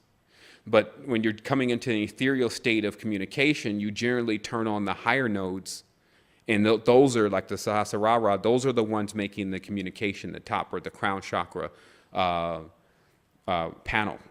So that's what people should see about the energy system, that it's not the heart. You have multiple engines in the system. If you want to work on the physical plane and deal with physical things and be able to push the kind of energy into them that is necessary to rejuvenate them, it definitely benefits to come from the heart, just as the feet the legs are the largest muscle. The heart in many tenses is a very strong generator. Correct. But my I guess the inner question in that is everything, like, just like when the gap between the stimulus and response, the gaps between the what is that? It's the synapses, and the different those that gap between that, the gap between the torus, above your and below your body, and going through your core all the way out down to your feet, going in, that, and then going in the same thing, that thing that what people hold when they're Buddhist, I can't remember the name of it, that there's something with that gap. What is it within that gap that you would have to cultivate, stimulate, to lead to? That's called that's a dorje, but the gap is the same as what you would witness in the arc. Okay, like if you see a colloidal device, you'll see that what you have is basically two of the metals. Let's say it's pure gold, and then as you put electricity through it, or the electron in that gap, that spark is the arc. And now in that arc is created a microcosmic version of that ion. So thus, what you have in that gap is a birthing pool. Like you have the actual thing that it can replicate, because when you do this with colloidal, as you make colloidal gold, when you do this with gold, it actually adds more parts per million of gold in the water. And you can just test it by, obviously, you just have the colloidal gold machine, have a parts per million tester, and then you'll see the parts per million going all the way up, and then continuously. And so that's what you're dealing with in the gap is actually the birthing pool. This is more of somewhat of a different topic, but. No, that makes total sense. The birthing pool, that's where it all. That's where it would all happen. That's where it would all change. Yes. Notice that I want to explain something to you now that you bring up the word change. The interesting part is some information I just uncovered, and I think maybe the lady might have been disconnected, so we'll see if we can get her back on the line. But I just recently found out that the name of God that they were using, that everyone was passing around, that became ineffable later on. I think this may be the lady, so I'm going to see. Ma'am, did we get disconnected? We did. Okay, great. I'm glad you called right back in and got you back on the line. So I wanted to talk really briefly, since you mentioned change, about something that I was probably going to forget about this conversation unless you had actually mentioned that, but that the original name of God, the one that they were passing around, and this, of course, is some type of supreme vibration, right? And the one that became ineffable later on, also known as the lost word, actually meant change. I basically meant changing. And now this makes perfect sense if you really, really understand all of these scriptures and all of this text, and you have the whole body of information, because there's a previous state that the God refers to itself as a shadow, or a Shaddai, or Shadim. This is this ancient text. And then there's an evolution in the name where Abraham is explained. Of course, the Brahmin and his wife Saraswati are explained that before your fathers didn't know me by this name, but now you'll call me Jehovah. Okay? And then we understand Jehovah is the tetragrammaton YHVH. YHVH ends up coming out to cones, and are basically the forms that spheres turn into as they're oscillating through their energy, right? And then this became the forbidden word, because basically there was a regime, Constantine the Great, Alexander the Great, who no longer wanted everyone to believe that God was, or the supreme being, was really man and woman. And so they took this pattern, that's all it really was, this pattern away from them that meant like a symbolic, like the hourglasses, but really more with cones, right? Like with curves. The symbolic symbol that of how you can get back to self, because that's the only place that you would need to go to find everything. So if you ever get lost, you're sitting in the map all the time. It's almost like a hardwiring. That's what I believe why we became known as the strongest seeds, because no matter where we really are and how many things try to eat us and chomp us down, the core of us is so solid and tight. We just continue to pass through whatever we begin to experience until we come into full adulthood of whatever species, entity we're from, which is obviously massively sentient. Even looking at the planet alone and what we're experiencing, and even the fact that I'm just talking to you, is enough to, if you were reverse engineering the whole thing rather than just only examining the future, but if just reverse engineering how all this would even be possible, you would get into some form of super sentience, and you will find out that it definitely was connected to you, because that's how everything works. And so obviously this kind of principle to have as a foundation to how you exist is a lot more firm to stand on than what is being delivered in science. Obviously that's the form of religion that is being passed out to American minds and other minds that are sympathetic to needing new programming. Why? Because many are trying to unload their old programs. These are the spiritual dogmas such as Islam and things of this nature that have been very oppressive to even at least one part of the species, but mainly to everyone, as far as the difference between the value of a man and a woman in that particular tradition. So you have individuals that are looking for sanction within another state of consciousness, but haven't found one that is solid enough to make the trip. Notice how every state of consciousness is something like an island. When you can't sometimes see the next island. So some are adventurers, so they go out there, and then eventually they may see the light and find another level of their self or another chakra, etc. But some people are waiting on land to see if they can see something, or like a beacon or something like that says, hey, it's safe over here. So that's why when you come into a full manifestation of the knowledge that you've been presented with, when there's an actual physical correspondence to it, as seeing is believing on these kind of dimensions, then that's when you get individuals returning to themselves. All we have to do, again, is just to basically send out this kind of perfected level of knowledge, which is deeper than knowledge. It's actually to do more with the spirit within ourselves and just allow it to radiate. Like I was talking about the organic grid. I've searched with everything.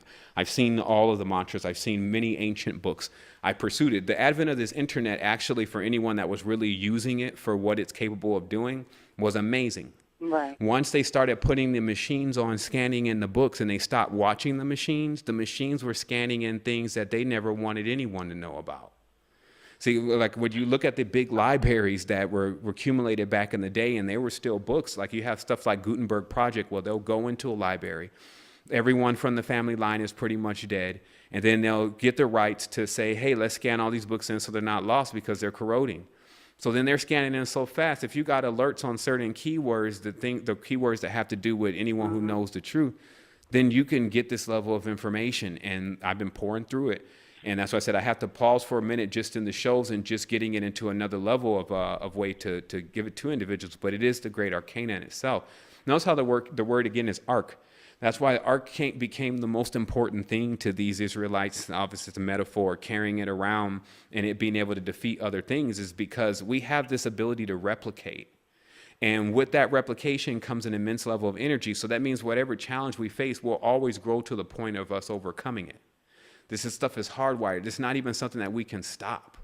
It's like kind of standing in the face of the sun and then just acting like when it comes by that you're just going to stand there. I mean, it's going to either push you out the way, absorb you, something. And but it's a constant movement. I'm realizing what's happening is that we expect for things to happen so fast, never realizing what's already happened. No longer do we have to bow a knee.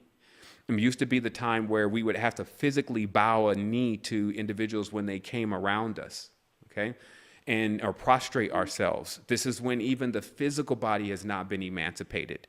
Now we're in a state, there's been some collective building going on with humanity. We're in a state where our physical bodies, we can do now. And I've been doing it for 3 years. I'm not saying that everyone can do it, but some people have access. And that's the only ones that really need to. The ones who have access to all certain elements and certain things that they can actually use to power up their body, they are the ones that can actually enliven that area, but they have to know this stuff. It's not as in the dream world. You do things and you know how to do them because there's no disconnection there. So you're not trying to learn in there. It's like you just know how to do it. Here, because of the disconnection, obviously some of us are reestablishing that more, and we understand how to operate in this reality almost intuitively, right? And the only issue with that, though, is you have to install something else. And it's this other thing that makes sure it monitors the system that this intuition is also not ended up being hijacked and controlled by some other tone and vibration.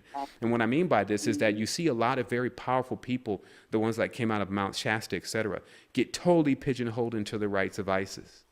And you will find no real substance there. You see what I mean? So what happens is that we have our most powerful minds. Obviously, it's ice. There's nothing there that can keep a woman warm to allow her to have the hurt. The only thing is there is the Cronian state of mind. And so this is the inner work. That's why I say the mind, in conjunction with the spirit, can send this kind of data and how it looks on a spiritual level into the organic grid for those to basically download it in a totally different language, because we've uploaded it maybe in this language, and then our other processors, that's what I was saying, there's other cones in there that are necessary to make the proper translation, because you have individuals that are always in one center or another. They're obviously not in the heart, so where are they? If you can get them there and you can show them the perfected of that rather than the inverted version, then the awakening starts then. And that's why I said, I was on, for a moment, I was 2 months, I was crazy about the heart. Like it made all sense to me, especially after heart sound vibration. And there was some stuff even Dan Winter put out. And again, the heart is a magnificent vehicle. But as I began to center myself there only, I found that I was contracting underneath an emotional vehicle. That because of its vibration and tone, and that's why some of the masters will say, hey, you really want to watch how much of the earth tone you put into your whole mixture of alchemy. Because there's a lot of deep sadness here. Now, that sadness is a motivator for certain individuals on 2 different levels. Meaning some people, when they see injustices, it moves them more to do something about it. While other people, when they see injustices, it seems to fuel a sickness. They like to see it. You see what I mean? So this is this whole thing, and you see, look at how complex it is, but look that we can even speak on it to some level of comprehension now. This means that we're actually getting to a state where we're seeing through now. And so there's this old state of mind that still wants to pull us back, and that's why I said there's a sorrow. Let me plug this in completely. I'm not sure if this is connected, but there's a sorrow with leaving the body that some people experience, and this is what keeps them locked into the physical state of consciousness, because there is another plane that you can get to when coming out of the body, and you can come back into the body. But to get there, obviously, you have to have no fear. But where this fear is tied to, because somebody needs to tell me more. It's like, no fear. Okay, so what is it? Is it the scary movie I watched? I mean, what is it? What it's really tied to within the individual is it's sorrow. Because what the sorrow is when a person is about to leave, or they feel like they're about to leave, they think about who they're going to leave behind. This is stuff that also has to be uninstalled, because now we think we're leaving. And then the thought comes, what if I die? What if I don't come back? What is my daughter going to do? What is my son going to do? And this becomes our anchor in many sense. it's also our ground. It works really well to get us back into the reality, but it doesn't really work well on takeoff. And this is also the things that we need to understand of how to maneuver our mind, body, and souls, because I need to know I'm not going to put on the air brakes on the ground. But we're in a vehicle that is more complex than that. Remember, everything that was modeled in the reality was modeled after the body. And that's why I said last night, never believe that there was this ignorant man, woman running around. They were inside of the intelligence.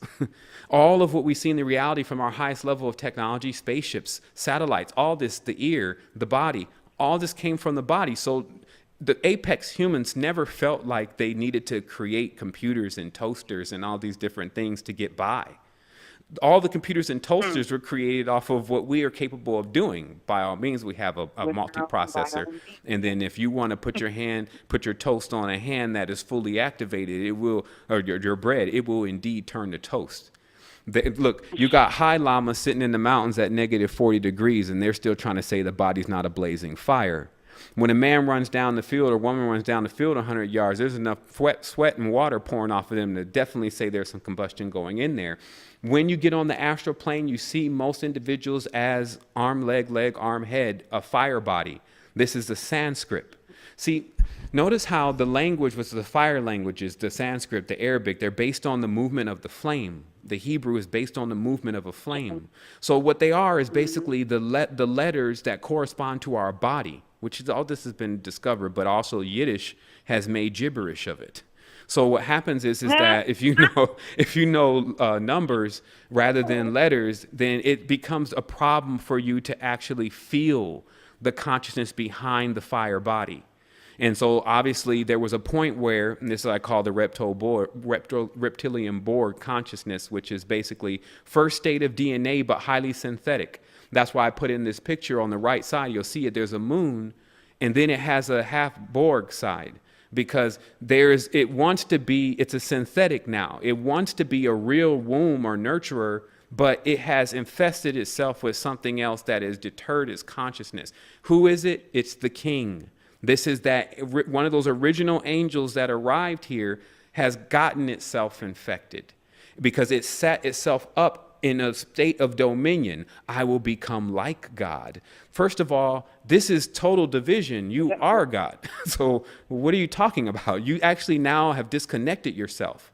So you see now the states of consciousness that you see in the spiritual realm have separated themselves by the sheer fact of just saying that they are the only one. And then from that point, it automatically denotes who they, quote unquote, actually are. Reptilian Borg consciousness sitting on one DNA strand as a hardwire to, if all else fails, something to wake us up. Meaning that when that consciousness actually becomes activated because we've reached base string again, something has to occur in the world to shake up the kundalini of the world, shake up the kundalini of the human, a situation where you actually feel like, shoot, I need to activate. Anyone who knows about this and can feel this, they start assessing a whole nother level of energy every time they turn on TV and see some foolishness going on. They're like, man, this is crazy. I'm going to go in the room. I need to activate. And it becomes a serious thing. You feel like activation is possibly your only means of escaping a fire that is headed towards you. Like if you think about it, there's nothing different between me and an individual right now in Lebanon except for a couple square miles in reality. And it's just because it's blazing hot over there. It's a desert. They worship a fire god. They are now externalized their fire god. It's not them anymore. It has become something they fear. They fear themselves. Now they eat all the time each other. This is the only fuel. So like I said, as an enlightened being, you should be able to stand aloft to the world's examples, but at the same time, you feel the sadness based on what is happening, knowing that you can quench that thirst. Whatever it is, if it's too hot, then you can add an abundance of water. If it's too watery, then you can steam it up with your fire. You work with doing the balance, and that was called tending the garden. Because the trees, they grow to a certain level that, especially certain ones, if you don't cut them, the fruit doesn't bear off of them anymore. So there was something about these creations that we kept coming up with that needed tending in our 3D reality of slowed down light. And then now we find ourselves actually having to do something, but in a world that doesn't even want the major matriarch archetype to even have any more abundance from a childlike level, meaning that the woman is encouraged not to have children and feels like if she brings children into this world, then there will be, it would be not well for that child, or that it will slow down her career. And this is, of course, because it's so difficult for any human to keep making it. And that's why I was saying before about, they say Project Prism is violating our rights. Our rights have been violated. Like our soul's rights are being violated. So I don't have to like go wait for something like that to occur for me to go into action. But what kind of action am I going to go into? Am I going to play games? Am I going to go downtown and carry a bunch of pieces of cardboard like the people who really need to hear it are even watching? Am I going to go and strap something to myself and obliterate myself? Am I going to do something like that? Of course not. What I'm going to go do is I'm going to go find a great arcanum and smack him in the face with it.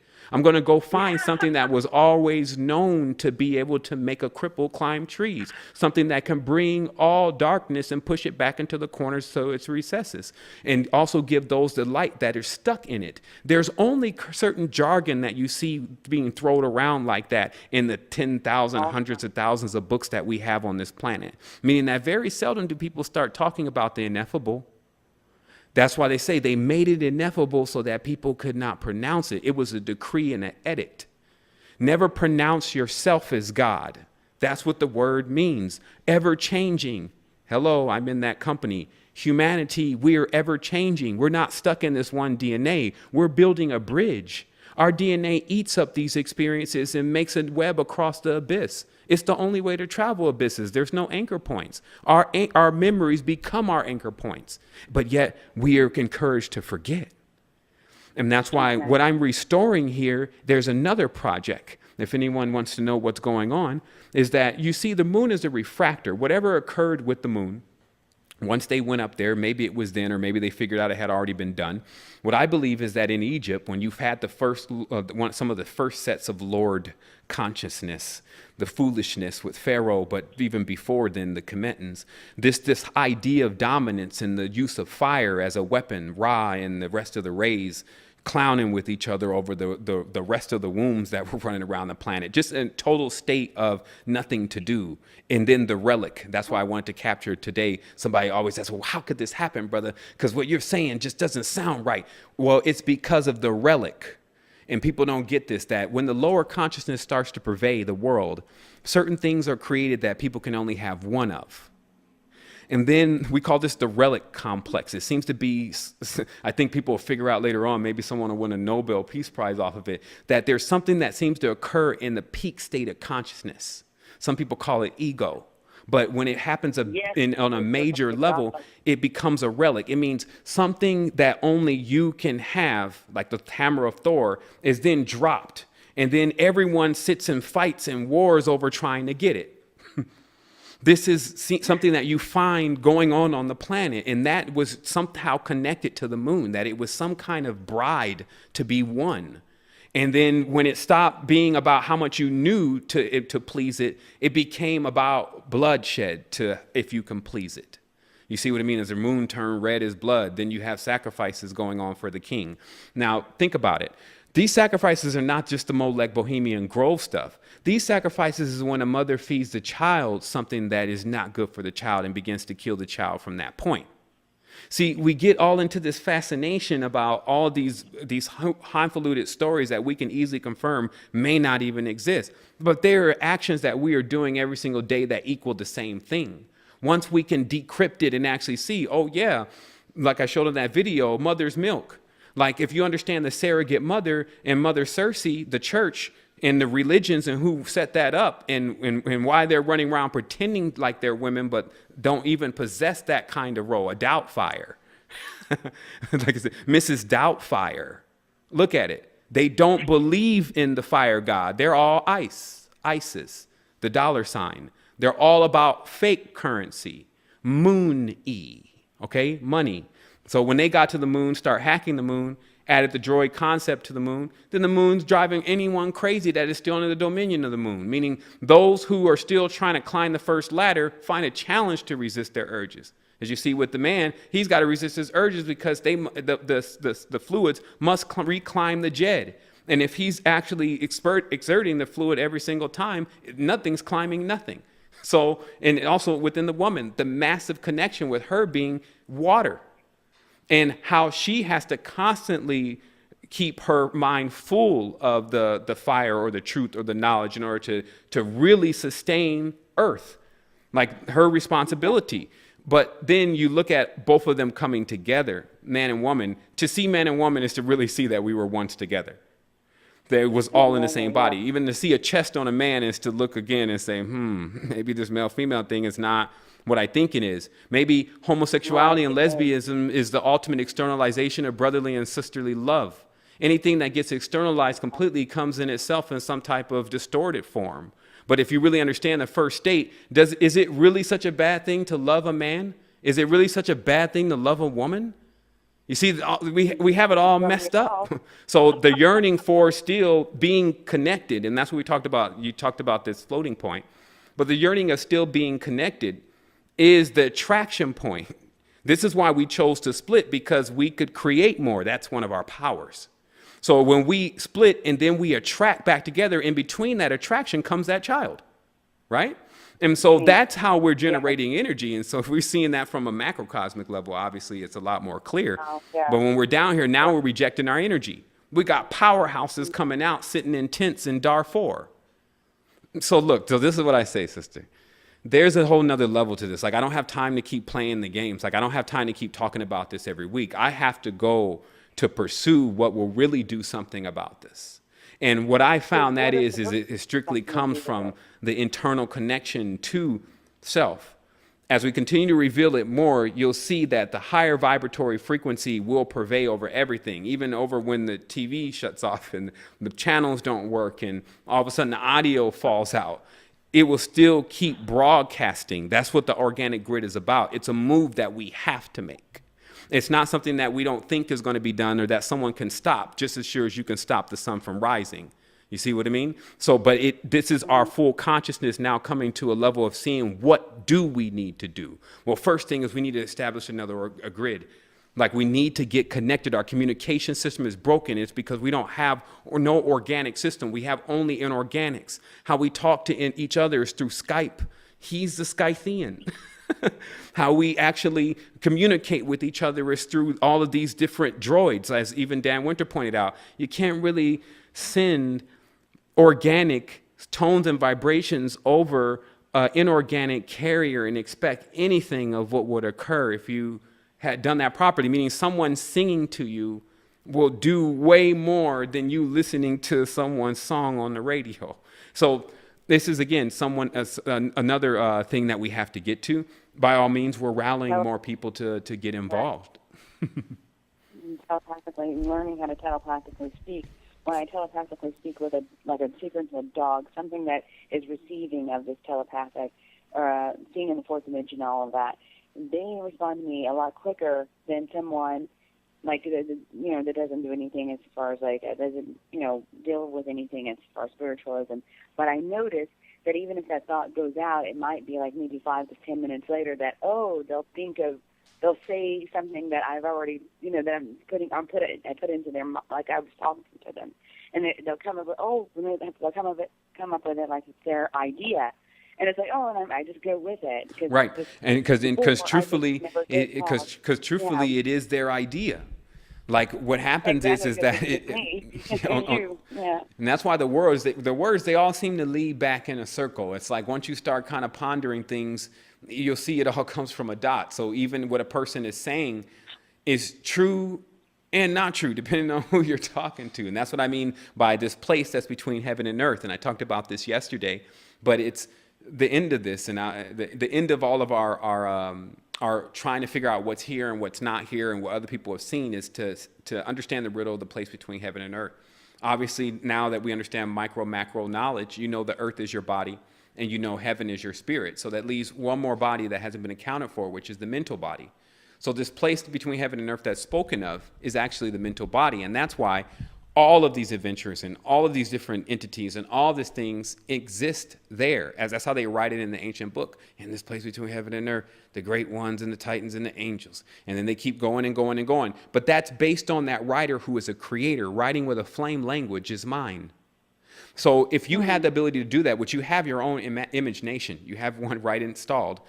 If you closed your eyes and you had enough energy to pump light into your own world where you didn't see abyss every time you close your eyes, then that world becomes fully animated. You can build in that world.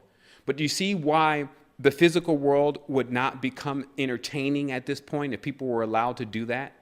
See, what happens now is if we try to retract and then go back inside and this only deal with ourselves, we have our children and our species still here. We have to do both. That's what people are always trying to find one answer. In this case, you have to, one, understand how to completely center yourself, but two, bringing back out, going through those chakras, going back into those lower chakras doesn't mean that they're inverted. That's the thing. The difference between a dog on the inverted dog versus a regular dog.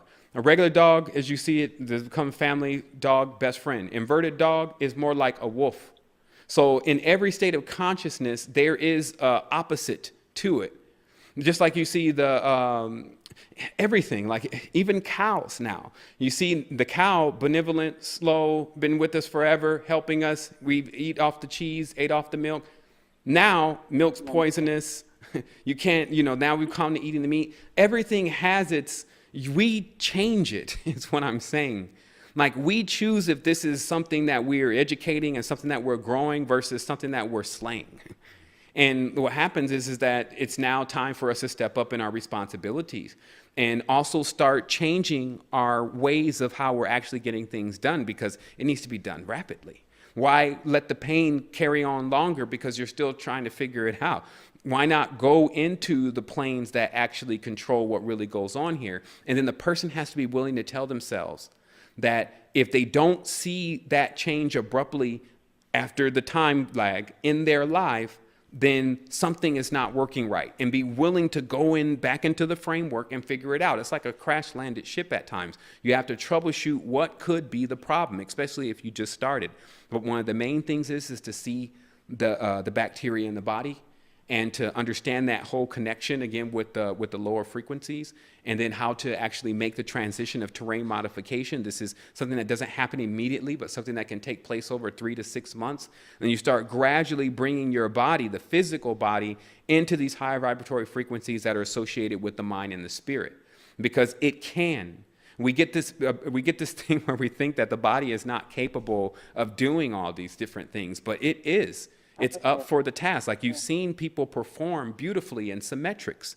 And that's what they say. If you want to get into anything to do with building and constructing worlds, then you have to do with symmetrics. Other than that, it just falls down. It's like you building up stuff with ice cream cones. The more it melts, it just falls down again.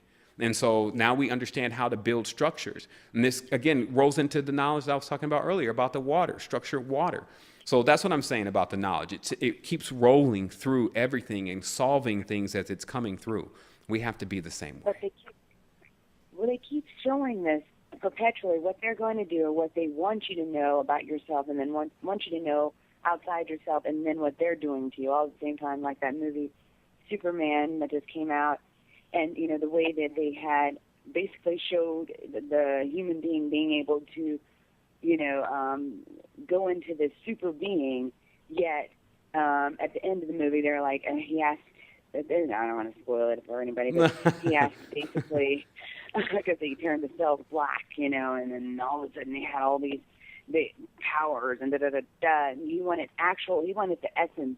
He wanted the essence of it, and said, he wanted to know, do they need to be alive or not? That was like sort of like my ninja they just did, knowing that we don't die, but do they need to be alive for us to get it? And they're like, and the guy, he didn't look at him. He didn't look at him in the eyes. He looked at him sideways and said, no, they don't have to be alive. But at the same time, we don't die. At the same, this body drops, of course, yes, but we do not die. I mean, they understand that, but they want that essence. Then there was like synchronicity, and it's distinct. I saw something else. I was reading something. I don't remember what. Right when I came home, and it said something like, "These things know how to take out your, their master." Oh yeah, just more buffoonery. But I mean, again, it just boils down to one thing. That essence that they want is fear. Mm-hmm.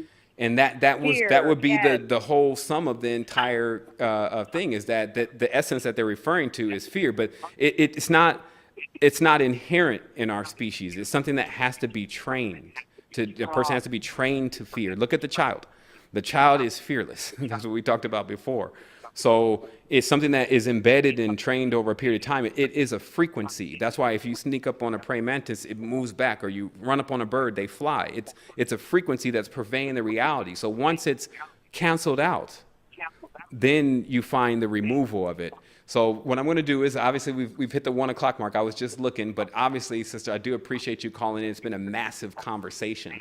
And I'm sure a lot of people got expanded off of just what was presented. And so I'm sure also people had a lot of questions answered. So I'm not going to be taking any more calls after this.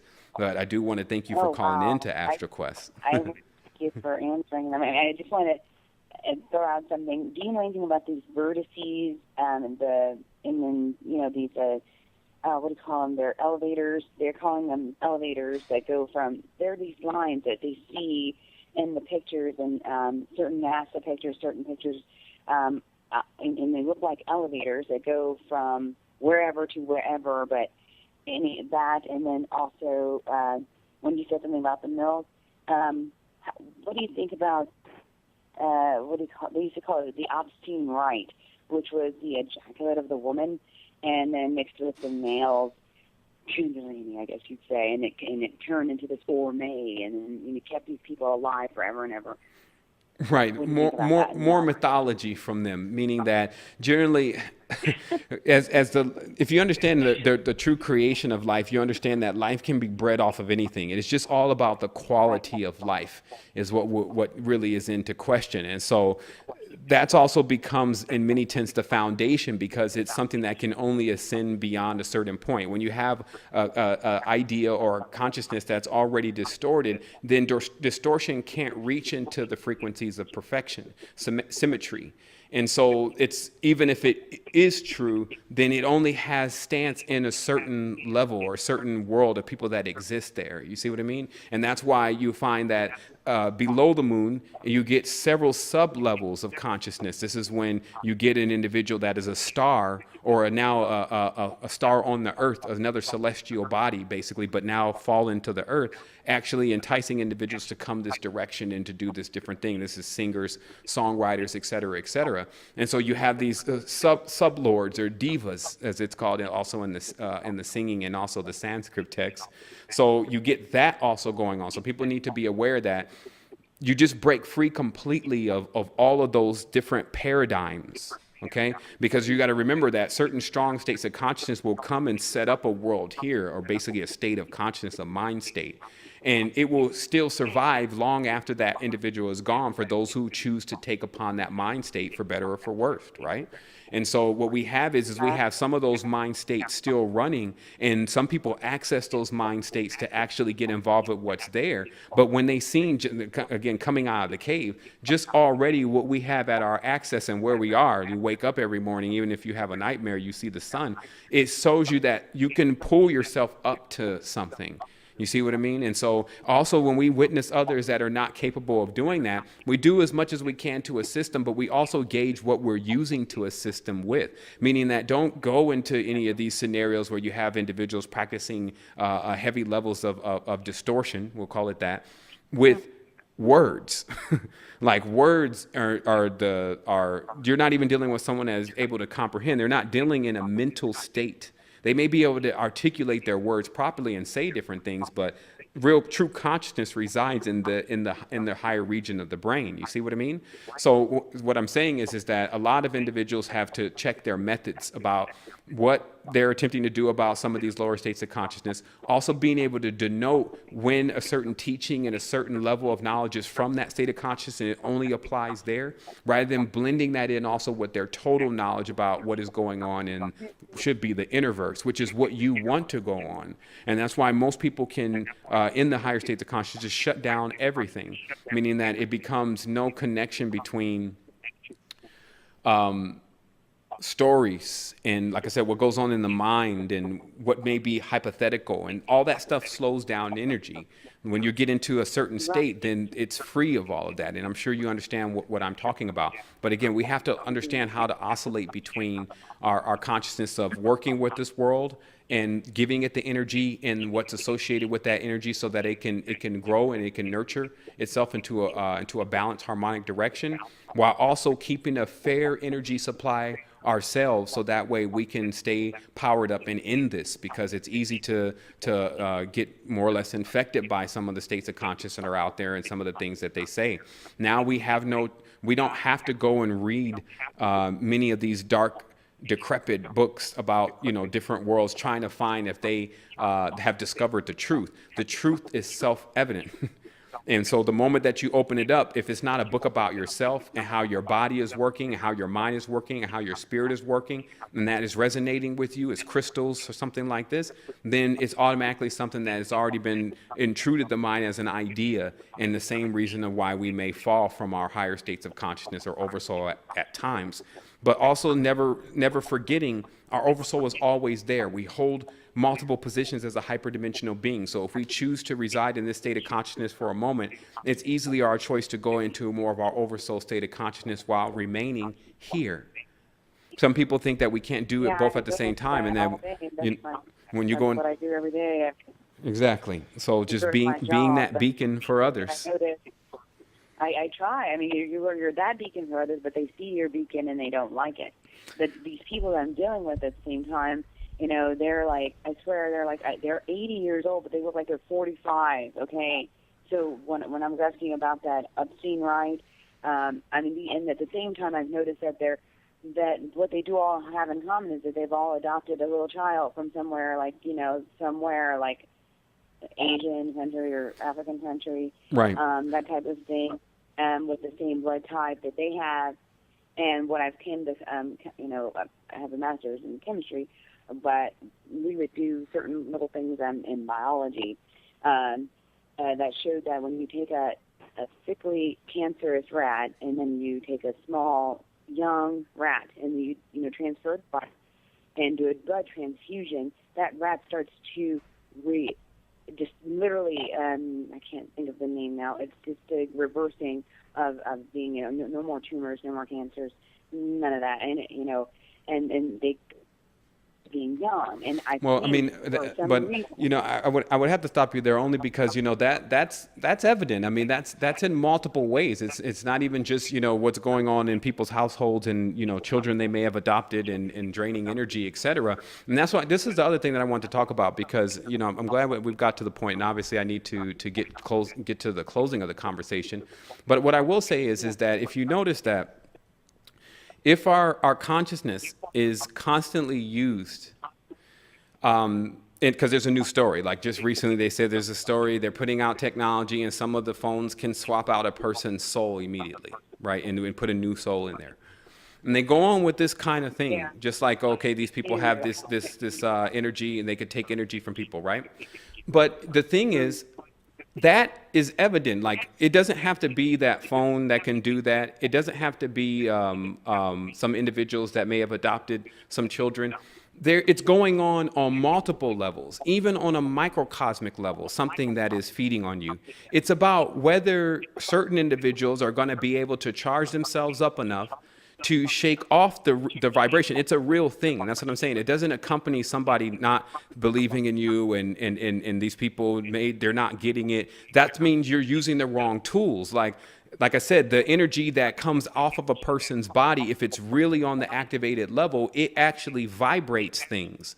So it's a vivid thing, though. It can shake things. You feel it coursing through. You look at Dynamo Jack, the Qigong master. This is the energy level that a person has to have accompanied with them when they're attempting to pierce light into a dense mind, in a dense body, in a dense soul, which are individuals that we're attempting to still, quote unquote, talk to, convince. This is not the language of the spirit, and it's not the language of the spirit to talk to people and to try to convince them of something. The language of the spirit is energy and light. And so this is how we have to penetrate the situation. So if we find ourselves using other tools, that's our fault. Likewise, but it's something that has to be desisted. We have to work with it on an entirely different level. And likewise, like I said, all of these lower states of consciousness in their sick world and all of what they keep putting out in Iron Man and in all these different movies, that's going to continue. It's about whether that becomes still food for us. Meaning that when we watch that, do we get some type of gratification, or does it actually seem to lead us somewhere? If we feel like it does, then we're still feeding on garbage. There's nothing that is in that it's actually going to lead someone somewhere. Just as the first page of the Masonic manual says, we were not going to lead you to we're not going to tell you the truth. Rather, we're going to lead you we're going to take you to a path that leads to truth. Here it says, we are not here to teach truth, but a path to it. They're telling you right there, they're not going to tell you the truth. Nothing about that is the truth. What it's built on is to distort your further distortion of what you think the truth actually is. So again, on the ground zero, since day one, before phones got here, before stars and everything got here, we started having issues with our responsibilities. If I keep complaining about these kids and what they're doing while they're playing in their own mess, then it's not going to get me to a position where it's straight and narrow right to what I need to do. Meaning that I got to go right to it. Like, I don't have time, again, and you don't have time to keep talking when you can actually get yourself into a condition where you can vividly feel the force. And if you don't feel it, that means you have to do some adjustments. But if you say that you have it and then you really don't, you've only forfeited yourself from receiving it. This is also where ego becomes installed as a kill switch to real states of consciousness, or the real high vibratory frequencies, because it is vivid in many tenses. And like I said, that is very exclusive to the individual. It is also, it takes the person through the necessary processes that they need to do to metamorphosize themselves. But do expect, if you have completed it, that when you're even around a person or they're seeing who you are, that there becomes a change in them without you even saying anything. And I'm sure you've witnessed that possibly intermittently. But again, exactly, they want to stay around. And then it's a constant thing, though, too. You have to constantly take a person in through these processes. They can't see your up points and down points, etc. Like, this is all a part of understanding how to be a better teacher. But again, lower states of consciousness have a certain program. They're talking about all sorts of weird stuff and crazy stuff because that's how they roll. It does not apply to the higher frequency because it's non-symmetric, and thus its distortion gets melted away in the actual spheres that make things perfect. So if your state of consciousness can rise into the oversoul level, that means that it has been fully shaped and molded to perfection. And this is not something that has to do anything with what we think perfection is, because obviously our distortion of it would occur when we start thinking. It is simply about that it was already perfect before we started messing with it. And so that's what you keep finding, people trying to survive. First of all, that's the beginning of this conversation. Also, I didn't say anything about it, but notice how they're always fascinated. I'm going to make the body live forever. We're going to live forever. Okay. Yeah. You're going to live to your certain period of time, but then you want to come out of the cocoon and metamorphosize, right?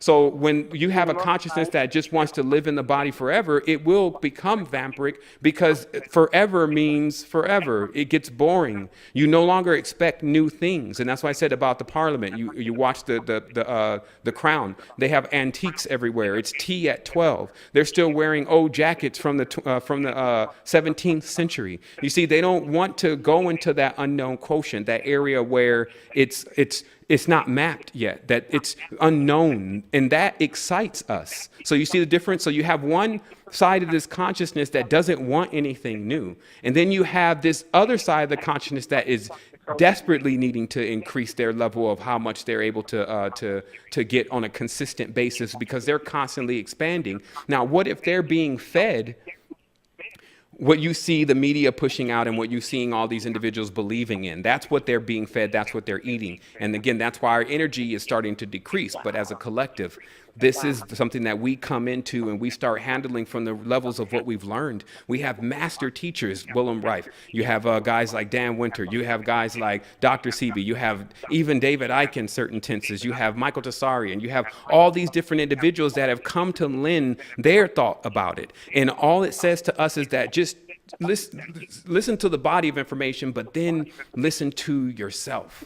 Because if you hear all these voices, then they're just variations of you saying, this is what I found out. And I've taken in all of the encouragement, and I've also fired up some of the impurities in the message, especially if someone got too externalized before they read some Hotima or something like that, that shows you that the body is the universe. Christ is Kundalini. The whole thing is an interpolation, what they're delivering on the external world. It's a plot against humanity by none other than more degenerate, older forces of ourselves that have yet to transcend. That's why we are their instructors, we are their teachers, but we can't let them lead us and let them teach us something that we already know. That's why, again, notice how the whole conversation seems to stem around if someone then is trying to find out a spirit, like trying to find out that are there really spirits, this means that they don't know. This is already a defunct state of consciousness. There's been a constant degeneration of our species when, like I said, the warriors go off to war and get killed and die, and then the weaker men stay behind, and then they are the ones that populate because they mate with the women, and because that's all that's left. And then you have a constant degeneration of the species until the actual genetics make their complete turn and begin to formulate its perfection, meaning that you have the perfect state of consciousness of the man, and then you have his imperfect state. We should be still using both of these in order to expand. We should not get stuck, because we're still more than just men and women. So do you see how we still have to have this ability to see everything that's going on? That's why I say the mind is powerful, because it's the place for that. It's quarantine as long as you know how to handle it. It's something where you can literally live out a scenario in a couple moments to decide that you don't want to do it. He's like, do you want to go to the mall? You think about the whole thing. I'm okay. Right then, you just went to the mall, got there, saw everybody, and then you're already back in a couple moments. And it's quarantine because now you don't think about it anymore. But what's happening to us is that every time the brain gets loaded with information, it starts holding on to certain parts that appeal to it. But is it appealing to us? Or is it appealing to the gonad or the lower vibratory frequencies that are also in our body that have risen up in the unbalanced fear and actually dethroned us, throwed us down into the coccyx of the foot, and then sitting here running the kingdom, just like you see darkness running the world and don't even know where to take it. And then we have to stand up, then break off the fears, which are basically the sediment that is piled on top of us as we're balled up in a ball, sitting in there. The position of when you're in ultimate fear is to close your eyes. Basically, you ball up and you cover yourself as protectively as possible, and you close your eyes.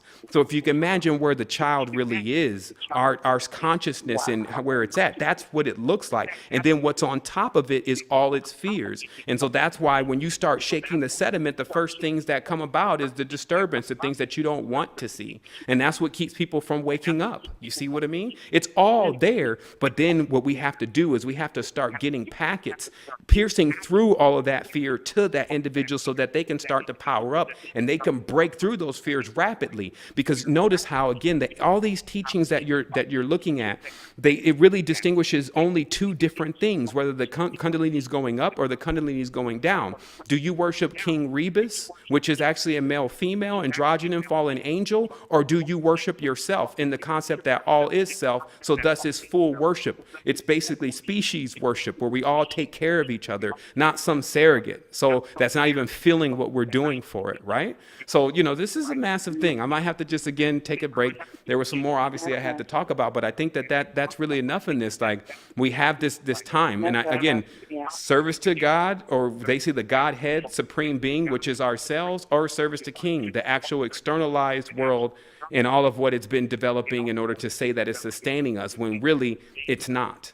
And thus an immortal being can be made to forget and that they're immortal. And if people don't think that that's possible, then look at yourself. And that's all I have to say to people. As long as it takes them to realize that, is as long as I'll be here. And so, again, I want to say wholeness and balanced vibration. I'm going to go ahead and take the line. Thank you. Okay, thank you. And that's going to be it today for everyone. Obviously, we got through a lot there, and it's just some massive stuff going on. As I said, I wanted to take a moment to collect information. Obviously, it's a lot, but it can be simplified. And I said something this other day, and I'll leave everyone with this thought, that sometimes it's just based on how you're explaining it. And if it's something that's really complex and you're not really good at explaining it, it takes a person a long time to comprehend it. But what we're actually talking about is relatively simple. So if we've gotten into complex ways of explaining it, then we have to then we have to come up with some other system if we're expecting people to be able to grasp it. You need to have something for parents and children, because you can get to the parents through the children, and you can get to the children through the parents. But understand in this galaxy, what appears to be happening to me is that what's ever generated on this moon is getting to our parents through us. Meaning that it's almost like we are hostages or hosts here. That something is feeding off of us. We have all this power, but we can't connect to it. And it's in between, something in between us and our magnificent selves. So in all of what I've discovered, it leads me to that. It says there was a disconnection, a break in the chain. One chakra is down, or some type of synthetic chakra is there. Some bad data then. I said, some bad data then? Like I decrypt it, because the spirit loves to be vainglorious. It loves to interweave the whole story. Yes, great stars and meteors landing down. Are you talking about just minerals for building blocks? You see, this is how dull we've gotten. So what I'm saying is that this is the quest. This is the adventure, the inner verse. It contains danger, peril, success, happiness, good endings. That's why I encourage people to get on the adventure, because that's what really powers you. So I want to say wholeness and balanced vibration to everyone. Thank you for tuning in to Astral Quest. Again, we will be actually continuing next month. I believe that's actually on the, let me get the date for everyone. That'll be August, excuse me, not August. That'll be July. Oh boy. All right. All right, it's not loud. Computers quit, so. But it'll be in July. So we'll, everyone will see bulletins. Also, we're probably going to be doing some stuff in between then, especially since we'll have some major video creations going on then. Probably some sneak peeks. Another announcement was Resistance lost its Vimeo. Unfortunately, Vimeo could not handle the level of consciousness in which we were bringing, so they chose to desist. And so anyone looking for those videos, they will be resourced onto the YouTube channel, so you can look out for some of the stuff that you would normally find on the Vimeo there. So again, wholeness and balanced vibration. I'll be talking to you soon.